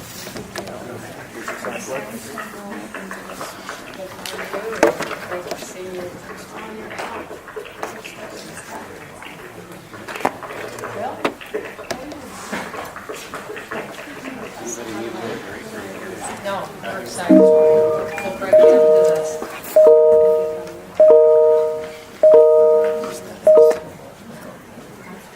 Now it's on. Okay. Now. So can you put that back in for just a second? Yeah, I've got it on me right now. Can I pass these up? Is there? Oh, yeah. Okay, it's fine.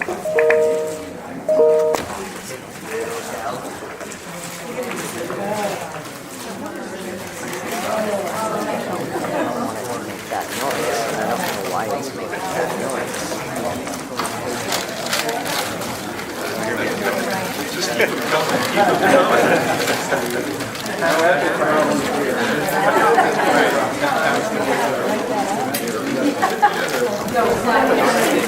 I don't know.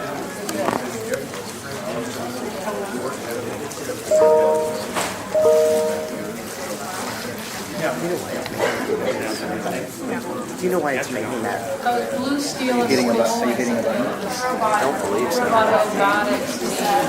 The people who are leaving from U of O, they're texting me, I wanted to see those robots.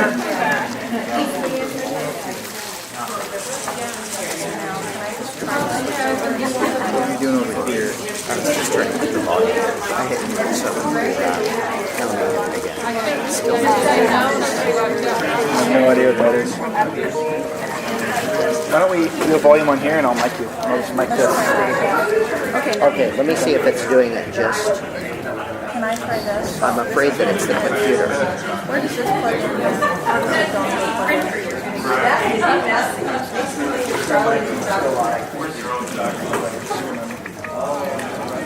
It's still making that noise.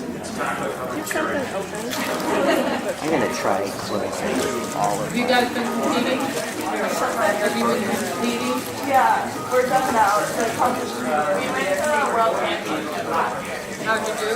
Yeah, we did alright. I mean, alright. We just haven't had a big learning experience. Yeah. Just going is amazing. Yeah.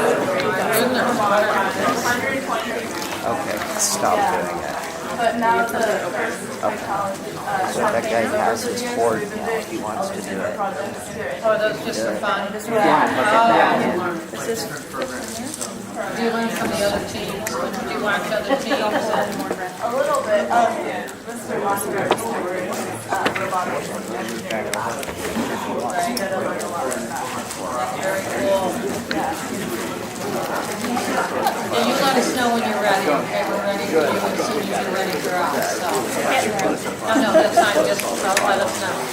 We're a little STEM deficient here in our audiovisual department. Look, with these robots, we could just sit here all day trying Yeah, to. Yes. we were thinking that would be even more entertaining for you. Yeah, we'll do it Ready? for us. All systems go? No. It's on.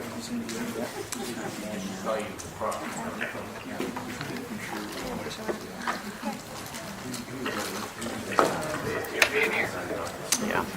Sure.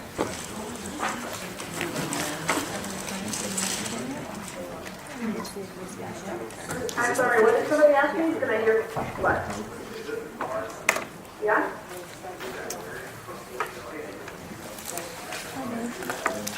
No, but there's a lot of paper rustling.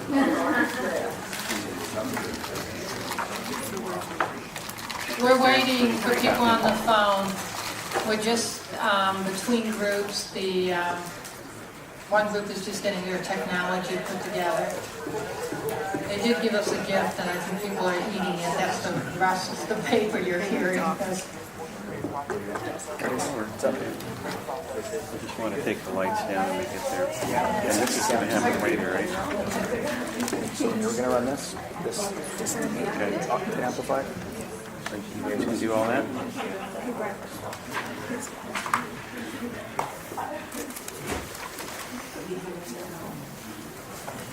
You tell me when you're ready.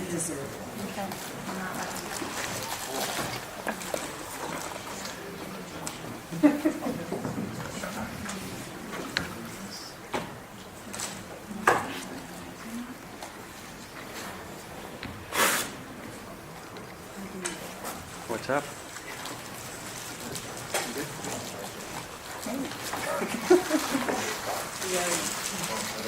Okay, ready? Well, Dr. Golden, Dr. Crew, members of the board, thank you for having us here today. I'm Mark Johnson. I'm a state representative for House District 52. I'm also a school board member in Hood River County, so it's a pleasure to be here today. As one of the legislators who had a hand in crafting the legislation that led to the creation of the Chief Education Officer, the OEIB, and the aspirational goals of 40-40-20, it's an exciting thing to be here today and actually see the policy become a reality. So it's a cool thing to be here and see how this is working. The presentation you're about to see today is truly a regional effort that is focused on STEM in the Gorge. In addition to being a great place to live and play, and by the way, windsurfing and kiteboarding does involve some physics. The Gorge has one of the highest concentrations of STEM-related industry in the state. I believe it's one reason that our local economy has fared better than the state average during the recession. We also have a high-performing K-12 public education system and a very progressive community college that has developed strong relationships with both our K-12 and business communities. The proposal before you today is the product of many hours of meetings between education and industry in the Gorge. The charge to each entity was the same. What could be done to enhance the level and quality of STEM education in the Gorge that will both raise student achievement and create pathways to post-secondary success and positively impact our regional economy? This proposal builds on excellent programs that are already in place in our communities. You'll be hearing about very successful STEM programs that are underway, as well as strategic private sector partnerships. You will hear about what we are doing that is already working, and you will hear how you can help us get to the next level so that we can positively impact our students and our communities, as well as create a model that can be replicated elsewhere in our state. What I'd like to do now is introduce the presenters to my left. Actually, to my right, we have Dave Carlson, who is from Google. He'll be representing our industry. Karen Neitzel is to my left. She's principal at Hood River Valley High School. And to her left is Catherine Dalby, who is the principal at Y East Middle School in the beautiful centrally located city of Odell in the middle of our Hood River Valley. And behind me is Lori Ufford from Columbia Gorge Community College. So our goals are as follows. Engage industry and education. You know, this is happening in many respects already, and you'll hear that we have a plan for how we can increase these efforts. Engage education in industry. We also have plans for doing that. It's necessary to get the classroom into the working environment, and we are doing that, and we have plans to do that further. Engage parents in student success. I think we all could acknowledge the role that parents have in student success. We have some great tracks to run on there, but we also have plans for increasing this effort. And lastly, create new jobs and teach the skills that our private sector is telling us that they need in order to be able to hire locally. We believe that our proposal will result in bringing a more skilled in creating a more skilled workforce that will attract additional STEM-related industries to the Gorge. With that, I'll pass off to Dave Carlson for the next slide. Sure. So I'll talk a little bit about industry and kind of what we get out of it, and also what we want to contribute on it. As we know, there's new skills that are needed by new industries. And I also, in one of my hats, is I'm on the GTA board, Gorge Technology Alliance board. I'm also actually on a school board member in White-Salmon, Washington. But one of the things, we obviously need folks that have computer skills to work at Google, but we can actually teach people those computer skills. It's really the raw critical thinking skills, the raw STEM skills that really are the foundation for that. One of the interview questions, now you can't use this to cheat on your interview now that I'm going to tell you this, but one of our interview questions is, do you work on your own car? You know, what have you taken apart and put back together? Because if somebody's redone the clutch on their car or redone the brakes in their car, I can teach you to replace a hard drive. But there's so many students out there that don't have that hands-on opportunity, that have not disassembled things and reassembled things, have just kind of taken stuff apart to see how it works and broken the VCR to see if they can fix it again. And so for us, I mean, that's really what a lot of this is all about. It's one of the reasons that we're so passionate about robotics. I actually won't talk too much about robotics because I think there's better people to speak on that coming up. But it's why Google's so involved in the robotics programs.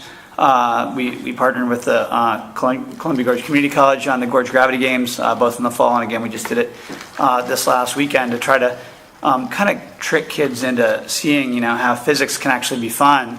And it's not just all about stuff on a whiteboard or a blackboard. So one of the things that also is a bit interesting is in the Gorge, we were the first Google facility of any kind to run an ad in the local paper. And the recruiter said, well, why would you do that? And I said, well, I can teach people, the computer stuff. I can't teach people to want to live in Oregon. And we have, the workforce here, but we really have to make sure that we're providing them the skills to be successful in all these great positions that are out there. So I think it's, again, a partnership that we really feel lucky to be part of and want to continue to do so going forward.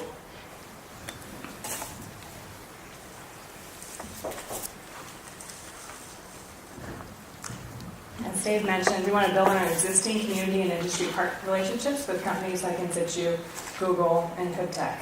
These companies, along with their employees, support the students and staff in our current engineering and robotics classes.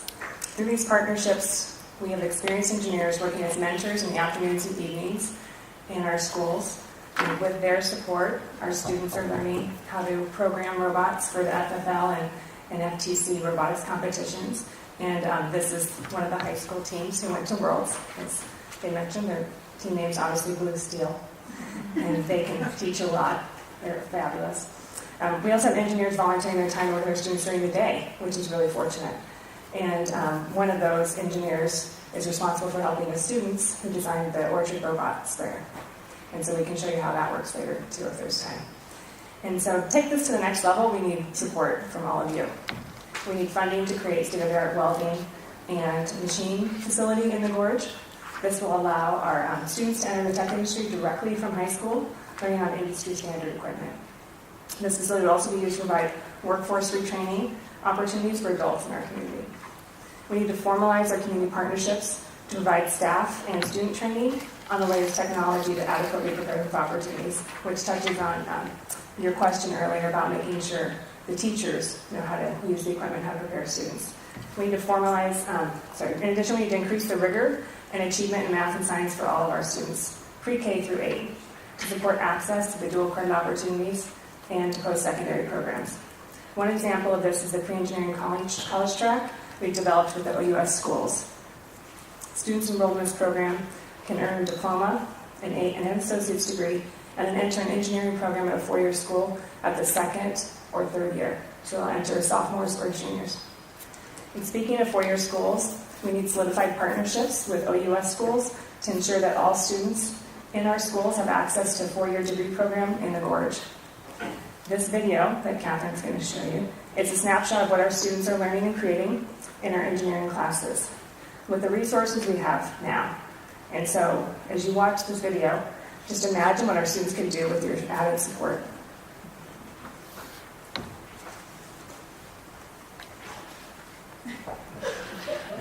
Maybe. Maybe.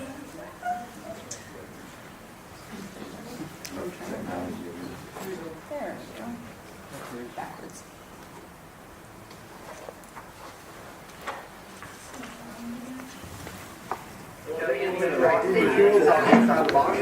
I'm Manuel Lawrence, and my team and I are doing focus prayer project to reduce less waste in the spraying process. My name is Lily, and I'm building a robotic submarine. We are incorporating stuff we learned from FTC on the inside, so we've built all the electronics and are assembling it. For our project, our group is making a 3D printer that we can use to print off custom pieces that we need for the robotics competition in the future. Hi, I'm Nick Cooper, and this is Matt Kozak.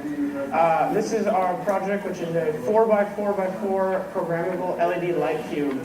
For our project, we are building an OmniDrive tripod for a GoPro camera. Alright, I built a Rubik's Cube solver. It's built out of Legos. I'm Eric, and this is Levi, and we're working on building an RC plane, and then using some microprocessors, we're going to try and make it autonomous.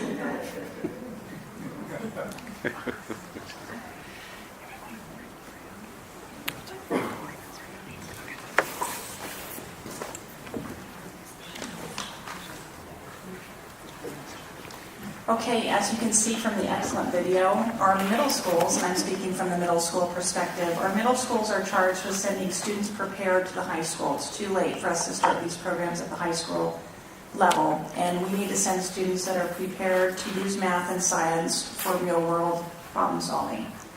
Both the River County School District and the North Wasco School District are committed to this mission. We want students to have the academic skill to choose from a variety of the high school program offerings.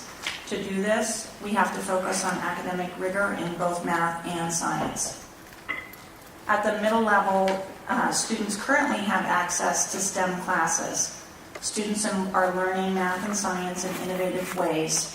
I'm going to spare the video of the middle school students, but it shows sixth graders working on robots, integrating the rotation of the wheels and how they calculate the distance that the robots will travel.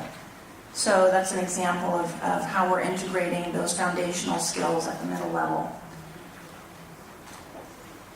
All the Gorge Middle Schools have also been involved with the Gravity Games, as Dave touched on earlier, and with First Lego League. Both Hood River County School District and North Wasco hosted regional robotics tournaments, and have established and built partnerships with the Gorge Tech Alliance, Google, and the OSU Extension Office.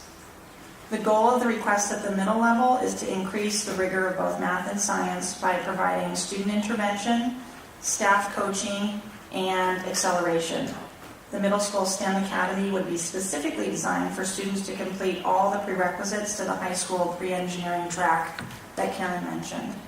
The program would provide equal opportunity for all of our students, relating to your question about involving Hispanic or Latino students within the Hood River County School District to apply, and would begin at the 6th grade level and build up to grade 12. We really feel that starting with the 6th grade level would be key, because we need parents on board to support our success. With the increased rigor, that parent partnership is key.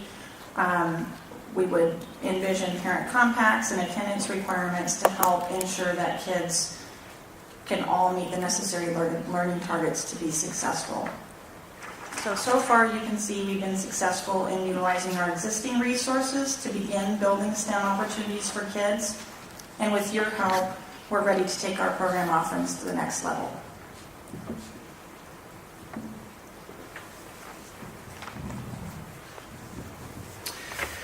Really, this proposal is about community.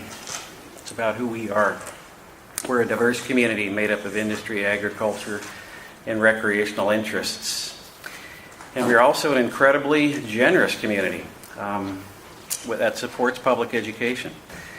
Our Hood community recently passed a 5-year extension of our local option levy with a 64% approval rate. that tells you that we're doing some things well, and our community thanks us for doing that and supports us with their tax revenue. We also will ensure that our community participates, who are participants in this proposal, by ensuring equity. This is something that we do very well in Hood River County School District with about a 45% ELL population. We're currently graduating nearly 85% of our students at Hood River Valley High School. We have a extremely good graduation rate amongst our ELL students as well. I think we're close to 75% of those students in the five-year cohort.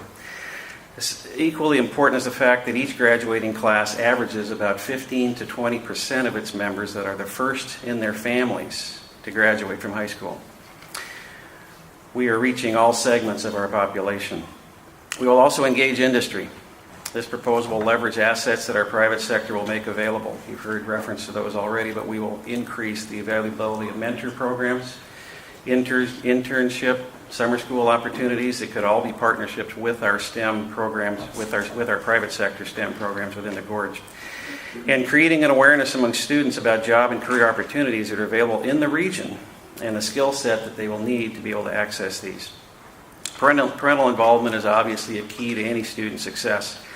And this process for us begins in our early learning level with our Head Start programs and continues through elementary and secondary schools. And we will measure our achievement. This proposal is all about moving the needle on student achievement. We are confident that the STEM-focused curriculum will not just benefit those students that are in the STEM Academy that was referenced here by Catherine, but also all students are going to benefit from an increasing intentional focus on STEM throughout the school districts. And lastly, it's our belief that this model can be replicated in other areas and regions of our state. As the Oregon Education Investment Board, that's an important consideration for you as well. With that, I'll pass off to our community college representative, Lori. Hi, everybody. So my job today is to tell you the exciting part about what we're proposing for you. And you'll have that in your packet as well as you see it up here. So I just really want to highlight a couple specific interventions that we've come up with. As you've heard already, that our real focus is based on STEM education across the entire educational continuum. And we use math as sort of the common denominator for success. So as we started with, we want to engage industry, and in our conversations throughout the time preparing for our presentation, what we've come to realize is that industry is very eager to participate in mentoring programs, and we do have mentoring programs at the high school, but what we lack is the ability to expand those types of opportunities to all students in our region. And so one of the proposals we make today is that we would like to develop a mentorship framework that provides structure to industry partners so that when they come into the schools and into our classrooms, there is a provided framework for their interactions with students. What we hear from industry is that this will be very helpful in recruiting mentors, and it will increase the longevity of those programs across time. The second proposal that we would like to, I just want to highlight today, is the engaging education. This is where we've done quite a bit of linkage starting at the pre-K level. Our desire is to implement a STEM program that begins at pre-K through Head Start, and this curriculum really emphasizes the parent education piece related to building a culture of learning within their home environment, and really focuses on STEM as a vehicle to communicate that importance of a cultural shift. At the K-12 level, Karen and Catherine have already talked about the STEM Academy, but also we want to pay very close attention to students who are not performing at grade level and helping them to understand the reality of the importance of math in any given workplace. And so what we propose is that a pilot that has been happening in Wasco County of supported math, wherein students who are achieving below grade level are given support within the classroom as opposed to experiencing a pull-out program for remediation. And so what we would like to do is expand that to scale so that we are addressing the needs of all students and can gather momentum for all students participating in a robust STEM curriculum. And through this program, there is quite a bit of confidence that we will be able to move the dial on that 8th grade math benchmark. That is very important. At the community college level, what we're talking about and what I would like to highlight is really aligning math curriculum with the math curriculum at our high schools so that students have an opportunity for seamless transition, but also so that we can identify where the gaps are and we can address the developmental needs of students and hopefully bypass some of the remediation that happens when students sometimes when students transition into community college or university. We're very excited about the opportunity to partner with OUS and private universities to expand that opportunity for our students within the Columbia River Gorge. Currently, to access university level coursework, it either has to be done online or requires travel to Portland, which is an hour 15 minutes away. For many of our students, and for many of our adult workers, that's really an impossible thing. And so what we desire is to really facilitate relationships between our regional educational partners and our OUS partners to explore the possibility of bringing the second level of bachelor's preparation, the third and fourth year as well as beyond, to our region. And then finally, the integration of the community aspect in our educational system. We're currently working with OSU's Open Campus, and we're bringing in opportunities for our residents to experience some education and regional training that specifically addresses our educational needs as a region as well as our workforce needs. The rest of these are sort of linked, but those are the highlights that we wanted to really bring to your attention. The rest of this is really related to the packet that we put before you. We provided you some documentation that relates specifically to the detail of our program. We've broken it out by year, and you'll see that in detail there. We've made some draft performance measures based on what the scope of this project will entail. We've got some academic citations available for you, and we also have included the pre-college engineering track that Karen spoke of earlier. We also have a little bit of budget detail in there, and we couldn't forget our community partnerships, and so we have included all of the letters we've received for endorsing this program.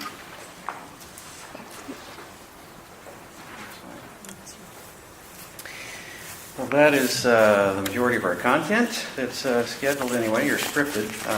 What you see on this slide is a list of various participants in our proposal, and I know there are many others here in attendance today. If you're here in support of what we're doing in the gorge, could you all just stand briefly? And very large.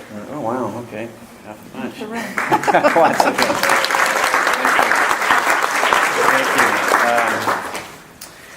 I'd just like to emphasize again this effort and proposal is supported by many people and organizations in and outside of the gorge. But what I'd like to do now, I think you've all been waiting to see, I want to talk to a fellow named Jeff Blackman who's here, who works in our high school, and he's going to introduce a couple of actual hands-on projects that you all can see. So, Jeff, just maybe introduce the students and tell us a bit about what they are doing or what they'd like Sorry to do. for earlier. It's just you hit a chord with me. I have these 8 Hispanic kids that would not be able to do this program if it was after school. So there's a lot of after-school STEM programs already in place, wonderful things like the robotics programs that the higher education's putting on. But my Latino students work after school. And one of my girls, Tanya, that programmed this robot, she works 40 hours a week. So the only way that they didn't even know what engineering was, okay? I don't know how they got in my class, but they took it, and now she's going into computer science, okay? And she programmed this robot to spray orchards, because we live in a rural, Hood River is orchards. I mean, and our schools are in orchards. And my kid just walked out the door. But sometimes riding our bicycles to school, I have to take the pesticides off my glasses, okay, because they're spraying the orchards. So we got with some of the orchardists, and they're like, yeah, well, we also spend $80,000 a year on pesticides. So if you could save us some money, we don't really want to spray you on the way to school. We want to spray the trees. So we took what we knew about the Lego robot. We integrated it into a circuit board and then added our chemical sprayer. It's just air right now. But what differs between this and the sprayers that they tried to do in the 90s is the sprayers in the 90s, the sensors would get clogged with all of the chemicals. And technology has advanced, and what we're doing right now is we're mapping out all the trees in the orchard, and we're programming the tractor to spray the trees because the tractor knows where the trees are. The trees don't move around, okay? And we know how much they grow. So we can now, I got 2 other students that have a laser scanner, 3-dimensional laser scanner that they've built. We could scan the orchard, given that drone airplane that the other kid is making. We're going to scan the orchard. Okay, well, this is all stuff we're going to do. And then we're programming the robot to actually find the trees, okay, and spray them only the pesticides that they need, okay? We're high school kids, okay? We can do a lot, okay? What I'm trying to do is get the ideas into their heads of what they can do when they go to work for Google, when they go to work for In Situ, when they go to work for all these high-tech companies, okay? So, enough said. I'm really sorry I interrupted earlier, and I just had a hard time keeping my mouth shut. This is Lily, Rosalind, and Max, and they will talk to you about some of the projects that they've done. That slideshow that was done Friday in our class, that's all the little projects that we've got going right now. Okay, so this is the horse sprayer. Yeah. So we're in Mr. Blackman's class, and we're also part of the FTC. Do you mind going to Mike? We've got people on the telephone, and they're not going to be able to. They'll want to hear this.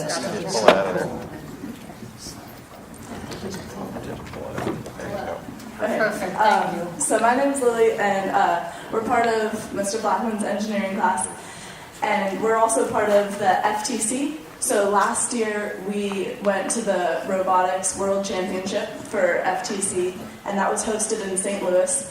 There were about 160 teams from like 30 different countries, and it was really cool. It was in the massive stadium, the dome, and it was basically like a football stadium for robotics, and it was really cool.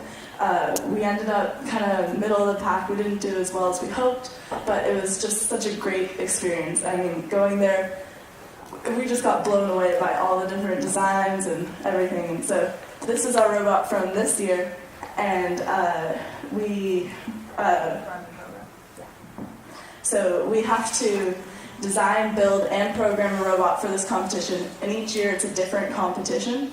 It's on a 12 by 12 foot game table, and there's 30 seconds of autonomous pre-programmed, and then 2 minutes of driver control.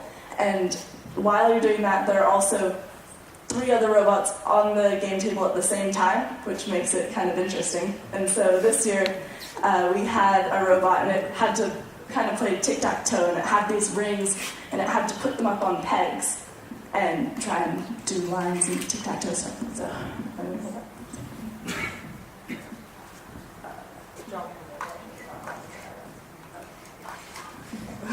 okay, and then so I was the main programmer for this robot, and I got to use, my programming got a lot more advanced this year, and I got to use the gyro sensor, the IR, and the light, and to make the robot work, because we have omni wheels on the bottom, and they're all at 45-degree angles. We use the gyro and a lot of math we've been learning. We get shoved around a lot by other robots. Yeah, and so on the game table we get shoved around a lot, and so one of the things that I did was this auto-correcting.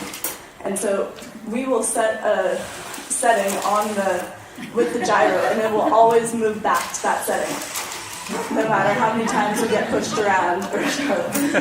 And so I used a lot of trigonometry and vectors and stuff. I was learning math. So always say it's great. Yeah.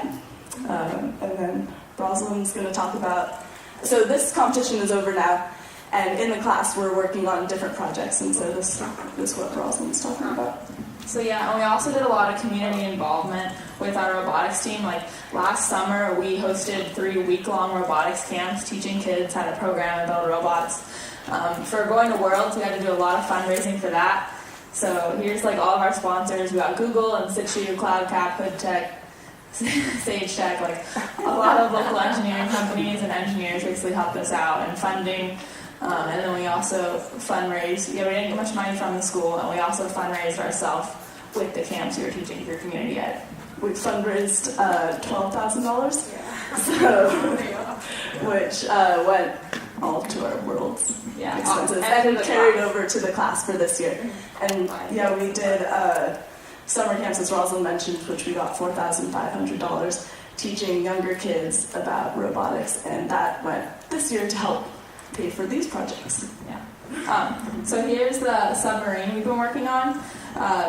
Basically, if you look on the inside, we got a Pelican box, and we had to drill into it and build a seal out of rubber that's completely airtight and waterproof, so that we can have all the wiring on the inside of the box, and obviously not get any of the electronics wet, but the wires can still come out and be sealed, so that we can plug in our motors into the NXT brain, which is where we're programming, and that's what we plug into the computer and do all the programming on. But then all the motors are hooked up, and it's waterproof, so the battery and all the electronics stay safe inside, and then we've got the propellers and all the motors, so we are soon to test it. I think next week at the hood of our pool, actually driving around in the water, figuring that out, so it'll be cool. And from that we used, as you can see, it's got the same NXT Lego brain, which is the same as what we learned from our FTC, so applying that knowledge. And then Max is going to talk about his project.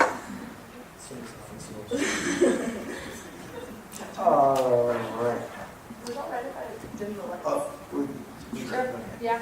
So what I am working on with a friend of mine is I've created a 4x4x4 programmable LED cube. And that was really fun. We're using an Arduino Uno board, and I'm learning how to program in Arduino, and I've created a small program that looks pretty cool if you can see it. And it goes around and flips up, spins around. It's really fun. I had a fun time programming it, and I learned a lot of stuff about programming. Oh, there we go. You can look at it through there. It's pretty cool. Yeah. Sorry, you can't see that on the phone. Great.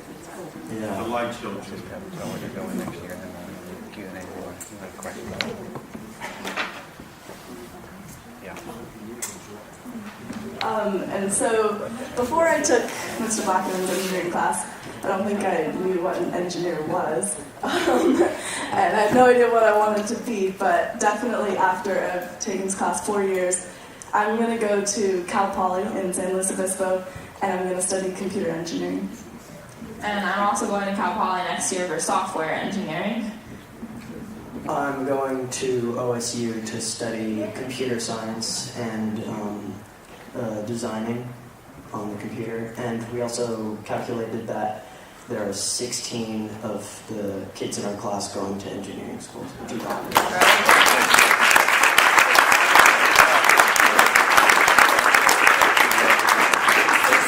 16 out of 20 kids. We're going to need to wrap up. If Yes, you can just... we are wrapped up. We're available for any questions you may have. Okay, thank you. That was terrific. Thank you. Do you do summer camps for OEIB members? I could use one. I'd love to go. So let's see if there's any questions. We could use a primer in terminology. That's right. You need a pre-test before you can go. Anything else? Well, I think you're just a gorgeous example of what we need to do in the state around STEM, and people are already doing it. And again, today what we were trying to do with OEIB, now that we've done our strategic plan and a lot of the bills we have are out, is to start highlighting the people who are showing us that the things we're saying we can do actually can be done. So all the policies change into reality. So thank you. You've just done a tremendous job, and it's pretty cool going the world, right, around your computer. So congratulations. Thank you. We're proud of you.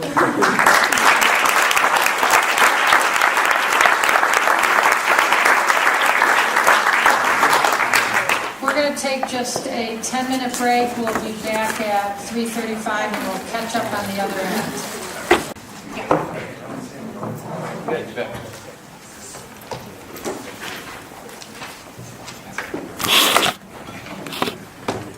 I just want to offer OAIB members the opportunity, if you know, as we think about the strategic plan, and some people are starting to implement aspects of the strategic plan, if you have people you think would be good to be invited testimony, just to start getting people to see how the policies can really be implemented on the ground, just let me know, and then when the governor and Ben and Rudy and I plan the agenda, we can bring those names forward and see if there's a place for them on the agenda. Because for me, this was very helpful to begin seeing people doing the work. So I invite you all to join in bringing those people forward.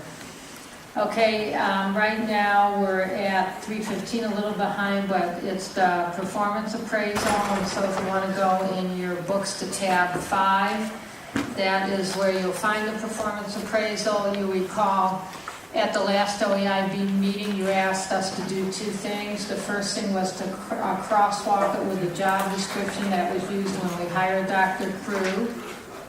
And we have done that. And those have been incorporated into the tool. And many of them, I think, were there anyways, but there were some that we added, right, Lisa? And then the second thing you asked is, I think the governor across all the departments has certain measures he likes to put in place around structures inside each department about how they operate effectively.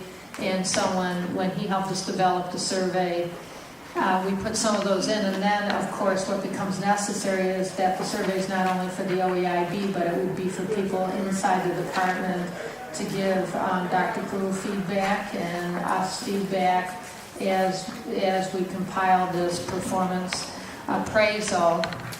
I think you'll recall between the last meeting and this meeting, we were going to put a committee together, and we have done that. And the people on the committee are, first of all, the people who were on the hiring committee, because we think that's a nice connection. It's people who work very hard around job descriptions to make sure who we hired was a match, and I think they did a good job with that. So that is Kay Turan, and that's Julia, and they've both agreed to be on it, Hannah. So we have those 3 people from the existing committee, and then we felt we needed someone from K-12 as well.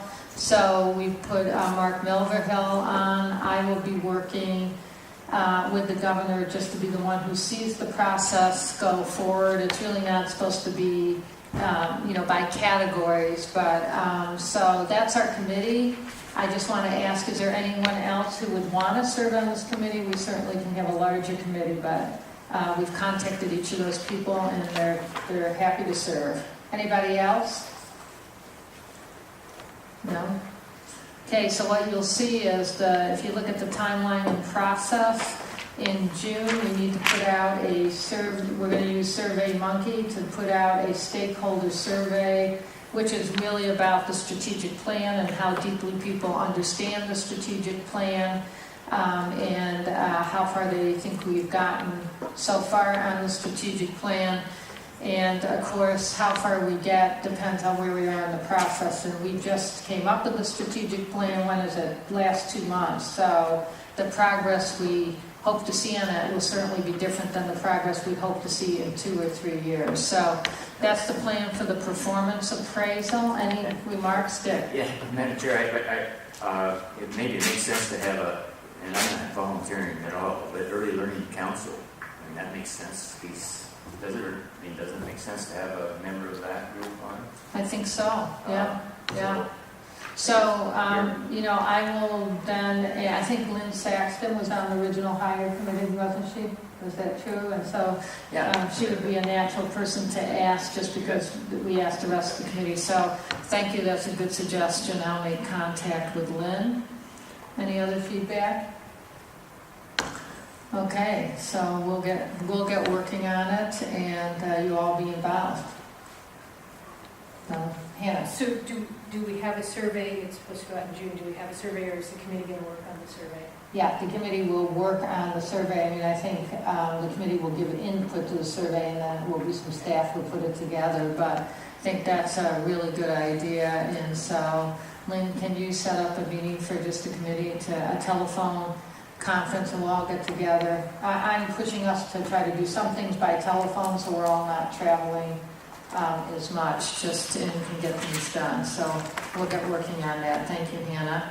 Madam Chair, will there be a provision, and I may be ahead of the or behind the curve too, but will there be a provision for some demographic data so we know something about who is responding in terms of being able to do some analysis? Right, so we can disaggregate, is it a parent, is it a practicing educator, is it higher? Right. I think that's easy to do, isn't it? Yes, we will, so we know our first input about that survey. Thank you, we'll do that.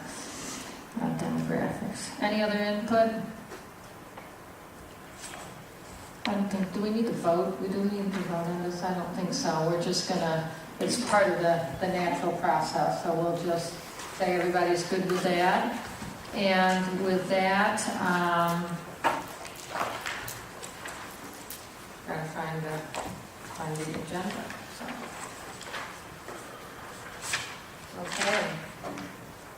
So now we're gonna do the subcommittee updates. I just want to see which ones have met between the last meetings. Did governance meet? Mary, they didn't, did they? No? Okay. Or equity and partnership, did they meet? I don't think they met either. So we'll just have a report from best practices. And that would be Mike. Thank you, Chair Golden. Board, I've been staffing the Best Practices Subcommittee now for about 10 months, and we've seen some tremendous growth. And just recently, there's been 3 specific things that I'd like to talk about. Today, we saw a presentation from Dr. Roselli on HB 3233. There was very good feedback about the plan, and everybody's very positive about it moving forward. The second thing that we saw today was a presentation from Peter Trumba, who's the interim chair of the QEC. He talked a little bit about, it was a very interesting protocol about getting us to dialogue more about the QEC and how it's going to work going forward. And we agree that we're going to explore more ways to get OEIB staff involved and closer to that process. The last thing I want to talk about was the regional achievement compacts. This has been an ongoing issue now for about 4 months with best practices as well as OEIB. I just want to briefly talk a little bit about where we are with them, where we've come, and then what the next steps. So right now we're OEIB, myself and the governor's office, specifically Greg Wolf and Laurel Singer from the Regional Solutions team have gotten together and with a short list of about 14 different pilot sites, regional pilot sites, begun doing some early exploration of basically a needs assessment. We've started actually with parts of the governor's regional solutions plan as this just to move forward. What we're finding out in these early stages of the exploration is that the range of needs in the various regions are pretty diverse. There are, obviously, as we saw presented at best practices, there are regions that are very far down the road, such as Cradle to Career. They have a strategic plan, and they're very much want to be a part of the regional compact, but they certainly won't need as much support as other regions who are just in the very early stages of convening and figuring out who wants to be around that table. So as we go through this, we're trying to make determinations about what level of involvement, what level of support that they're actually going to need from us, because it's certainly not going to be a one-size-fits-all. So moving forward, we're going to be developing a request for information to codify and really boil down some of these earlier discussions we've had with the regions to make determinations about who's going to be sitting at their roundtables, what sorts of projects they want to look at, and what sorts of resources we think they're actually going to need moving forward so we can offer them the best levels of support. I'll be reporting back the next month or two as this process moves forward. Thank you.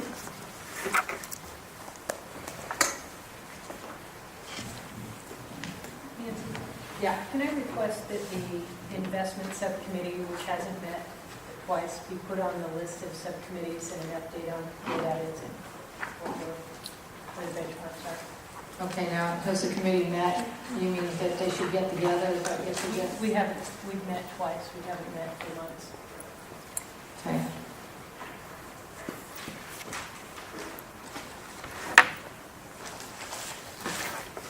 So are you proposing the committee gets together or that they report at where they were last time? That we reconstitute to figure out if we've met our charges and if we've completed our work or not. I don't believe we have.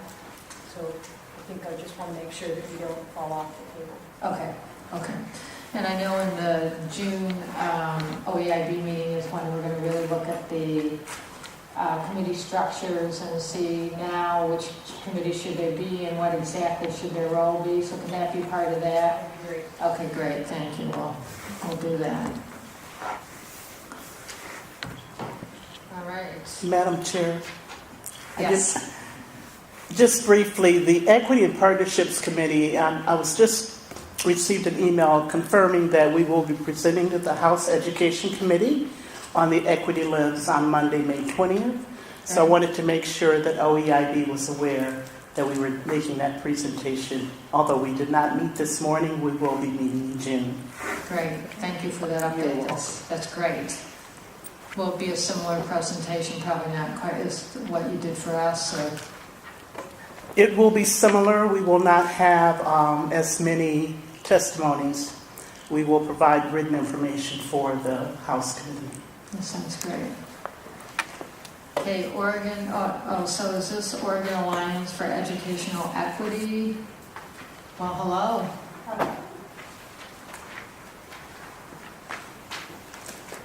And Kim, are you here by yourself? Or? I am. I'm representing the whole group. Okay, great. Imagine there are many people next to me. We will visualize it with you. Well, great. Thank you so much. I'm really excited to be here and to testify on behalf of the Oregon Alliance for Education Equity. My name is Kimberly Melton, and I'm the co-chair of the Alliance, and we represent about 20 community organizations representing communities of color, education advocates, social justice organizations, and I'm also the Portland Metro Area Director of Stand for Children. And so I think partly why we wanted to take the opportunity to address you today is just to share a few pieces of exciting news about the Alliance and to sort of share with you what we've been doing and then also to make a couple of requests of you. So I would first just say that the Alliance is a nonpartisan coalition, and we first began working together when we noticed this issue around student discipline, and we began working with the Oregon Department of Education around publishing student discipline data annually, broken out by race and ethnicity. And we were really pleased with the opportunity to work in collaboration with the department and that information is now available regularly. And as we well know, student discipline and racial disparities in discipline are just one of the several issues that are facing communities of color and our students learning English. And what we decided to do last spring was to gather on the Capitol steps and to take the time to really call attention to the really critical needs of our underserved populations in the state of Oregon. And we were really glad to see David Bautista and the governor come and really address those same sentiments and make those commitments. And so as you can imagine, I think when our organization or our kind of coalition of groups met at the end of April and had a chance to really review the equity lens that this board approved, there was a lot of excitement and there was a lot of sense that this is a step forward. And they really felt strongly that we should come and really make that make that plain and make that clear to you, that we consider this a step forward on this promise that we believe that you make to our kids as we open the doors to kindergarten each fall. We are making promises to students that we're going to provide for them a high quality education that's going to prepare them for success in life. And we feel like that the adoption and approval of that equity lens was a step in that direction, that we were really considering all the communities in our state and all the decisions that we're making. And so I wanted to share that we appreciate that, and we want to be partners with you as you look to implement that and make that more real on the ground. And I think that two other pieces that we wanted to share is that as you look to implement that, things that we think are critically important is just really making that community and stakeholder input real. We know that it can be challenging and frustrating and energizing to involve community and voices of parents, but we think it pays off in more effective and more clear and positive public policy. So we are really standing beside you and saying that we want to work with you in that. And so I think that was the first piece. And the second piece that we talked about really wanting to share with you today is just that we are still very much committed to the role that parents and communities should have in the regional or in the school district level Achievement Compact advisory committees. We know that one of the first pieces of legislation that the Oregon Alliance for Education Equity supported and really publicly advocated for did not move forward, but we're still committed to the role that we believe parents and communities have in making sure that the ambitious targets that we set, that each school district sets, that we are part of making that happen. We know that it's not just educators in the classroom and school principals who are responsible for our children's success, but it's in fact parents and community members and community organizations that support all of that. So we just want to echo our support of that still, and that we really want to see a way that we can model that, and we can look to school districts that are doing a good job of involving community in those creation and approval and design and implementation of those achievement compacts. And so we wanted to just echo that and say that we're still in support of that and we're still championing that. And we would love to see the board and the OEIB take leadership in really helping us understand and helping school districts understand what they can do right now. How can you involve parents and community members in a meaningful way so that we have community ownership of our own goals? And so those are really the two pieces of information that the Alliance wanted me to share, and we're really glad and happy that we had this opportunity to speak before you. And I'll take any questions. Thank you. Questions? Yes, Anna. To Kim's point, I think she raises something around the parent involvement piece. I would love to know, as we get into compacts, how parents have been involved in different districts, because there is a component that there is supposed to be zigzagging. I think that's your term, Nancy, that you brought forward. So where is that happening really effectively, and how do we make sure, as I think Kim's asked for us to share that practice around the state? Because I know that this has been a really difficult implementation of the compacts. I'm not sure that we've got that piece down. Beaverton was talking about it. I haven't seen the final process that they were going to use with parents, but I think we should follow up as a board to make sure it is indeed happening. I'd like to support Hannah's position on that. I think we all have a concern, not that things are going off the tracks, but that we are as explicit as we can be about the participation, and I say parental and community, and I don't think there's a conflict there, and that this becomes a real this may be my own piece, but this is, for me, a primary opportunity. I know I'm a formal social studies teacher, for democracy at work, for the opportunity for people at the ground level in our communities to really participate in both the governance and the policy making that sets up where school districts, where community colleges, where universities are going. And I would see it as a missed opportunity if we didn't do the kinds of pieces that not only made it possible, but facilitated it, and hopefully even extolled some best practice. And so I want to appreciate the letter that you've written in, and hope we can do all we can to be as clear as possible about that, fostering that community participation. Thank you. Any other comments from board members? Okay. So, well, thank you so much, Kim. Really Thank you. appreciate that. We're at the public testimony, and I'm looking at the list and seeing that I think some people thought this was just a sign-in sheet to say you're here. So I do want to make sure we do, because I know many of these people who presented and are gone, but the group from Dirk and Riley from Poverty to Prosperity, are you presenting, you're going to do a public testimony? Yes. Great, and so just so you know, we have 3 minutes on one topic, so you're both welcome to come up, and we'll give you 3 minutes total to share with us about your project. We appreciate you being here. Well, appreciate you giving us the I time. say that they've driven all the way from Ontario.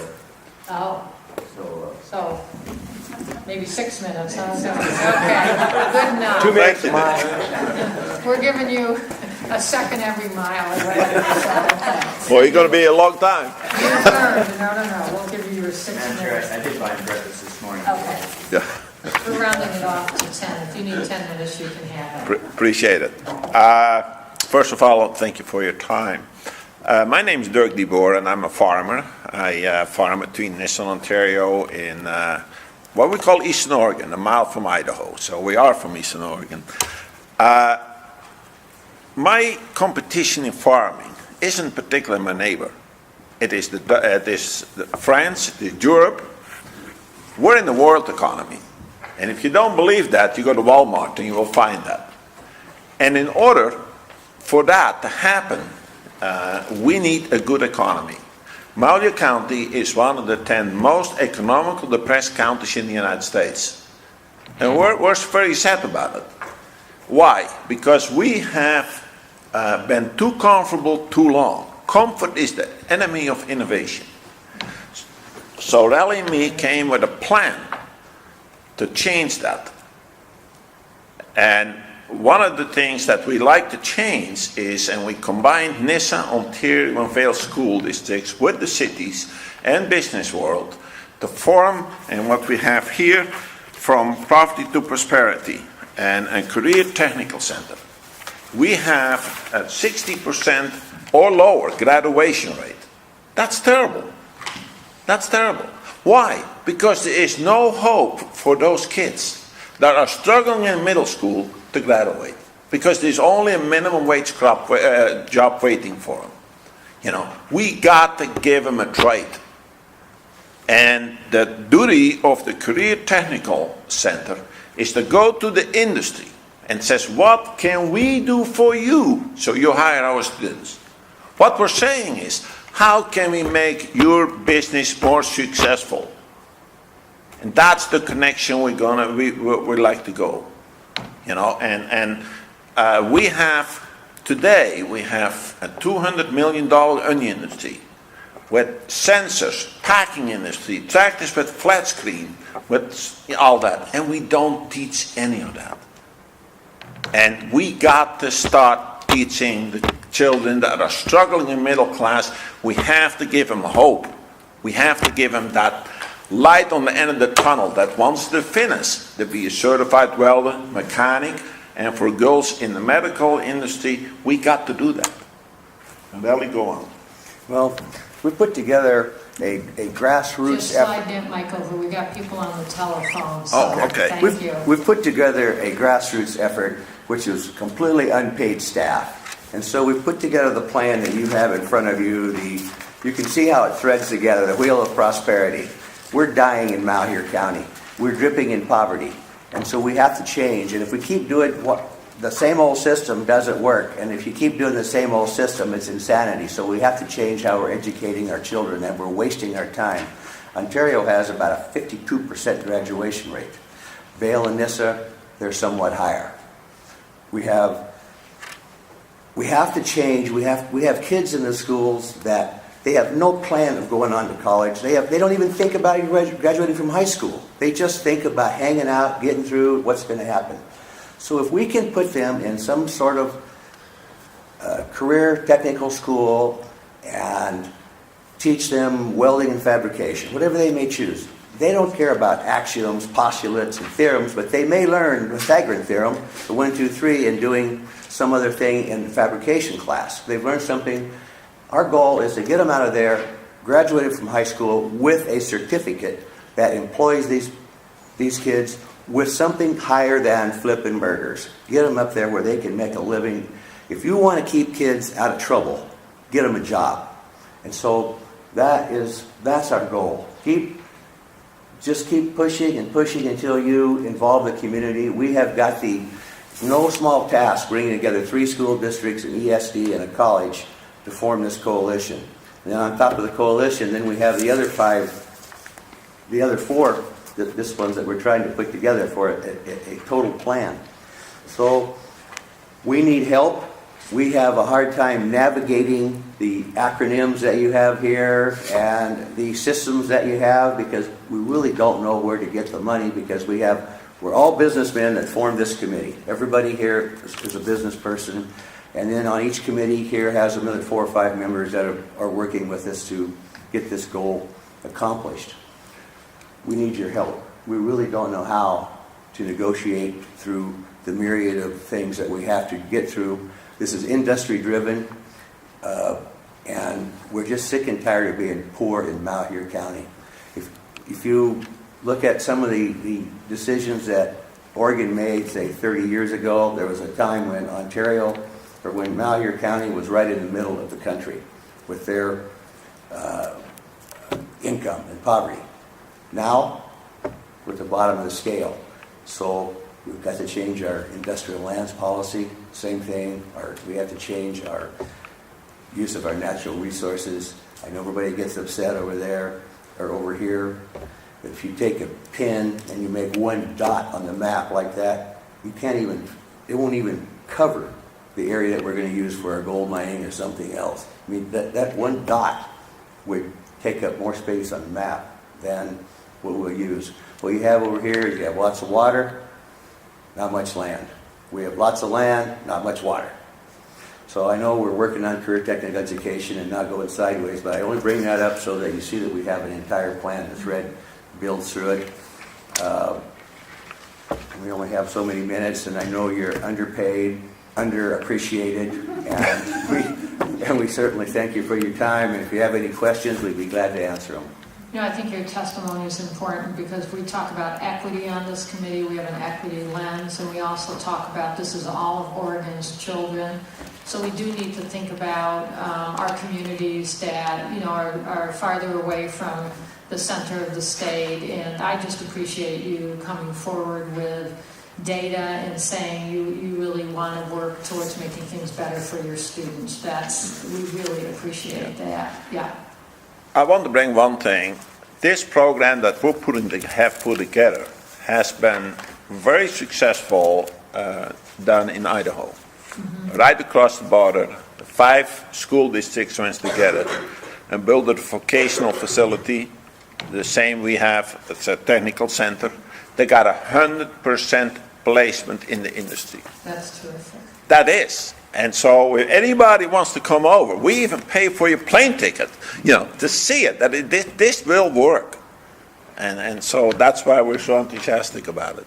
Thank you. Any comments from the committee? Yes, Madam Chair, thank you very much for saying that. This is really, we need to say this over and again. The child in Ontario is the same child in Multnomah, the same child in Salem or Eugene or what have you. We're not talking about widgets here. We're talking about individual lives. And when 2 leaders of a community on their own dime put something like this together and ask for our help, hopefully we can really digest that and see what we can do. If we, I happen to know these 2 guys are the real deal. There's nothing in it for themselves. However, high tide does raise all boats, and it's. Thank them for being involved to make the whole state differently, but their own particular area, whatever we can do to help them to energize that, to move forward, like you have just mentioned, and maybe we can make a road trip to go over there. But these guys have been over here now every time that we meet and meeting with their own the political aspects of it. But I think the return on investment, as far as individual lives as well as the economy for the area that's down like they are, it's worthwhile to pay attention to it. And if I could say too, Rudy, on your experience, sometime maybe I'm a window farmer. I like replicating something that's great, not duplicating, but replicating it. What did you see in Florida? What did you see in New York? That's what these guys are talking about. I'd be curious that, and I know they would be too, because entrepreneurialism is going to make the day on this type of things with education and help these guys. So, and the whole community as a whole. We'd be glad to come back and give a greater presentation. We were prepared for the 2 minutes, and now we got more time. That's my fault because I kind of went off script and, because we do give 3 minutes of public testimony, but this was very relevant to the other things we did today. So I just kind of moved you up into invited testimony. I apologize. I'll get back on process, but if we can in future times invite you back. But you've given us a good challenge to think about as we scale up across the state. So we appreciate it. Mount County ranks dead last on per capita income, high school completion, overall poverty, the highest, juvenile arrest rates, recidivism. 40% of all arrests are Mount County juveniles. And the return on investment, if we could get 100 students through, it's estimated by America's Edge, an additional 100 students through, we could bring $1 million average more into the economy. We could bring 120, which you'd be very interested in, $120,000 a year more car sales, additional car sales, and $80,000 in increased revenue. And when you stop the kids from going to the can, there's another return on investment. Thank you very much. Thank you very much. Appreciate it. Okay, with that, anything else from any OEIB member? No? Okay, with that, we're adjourned.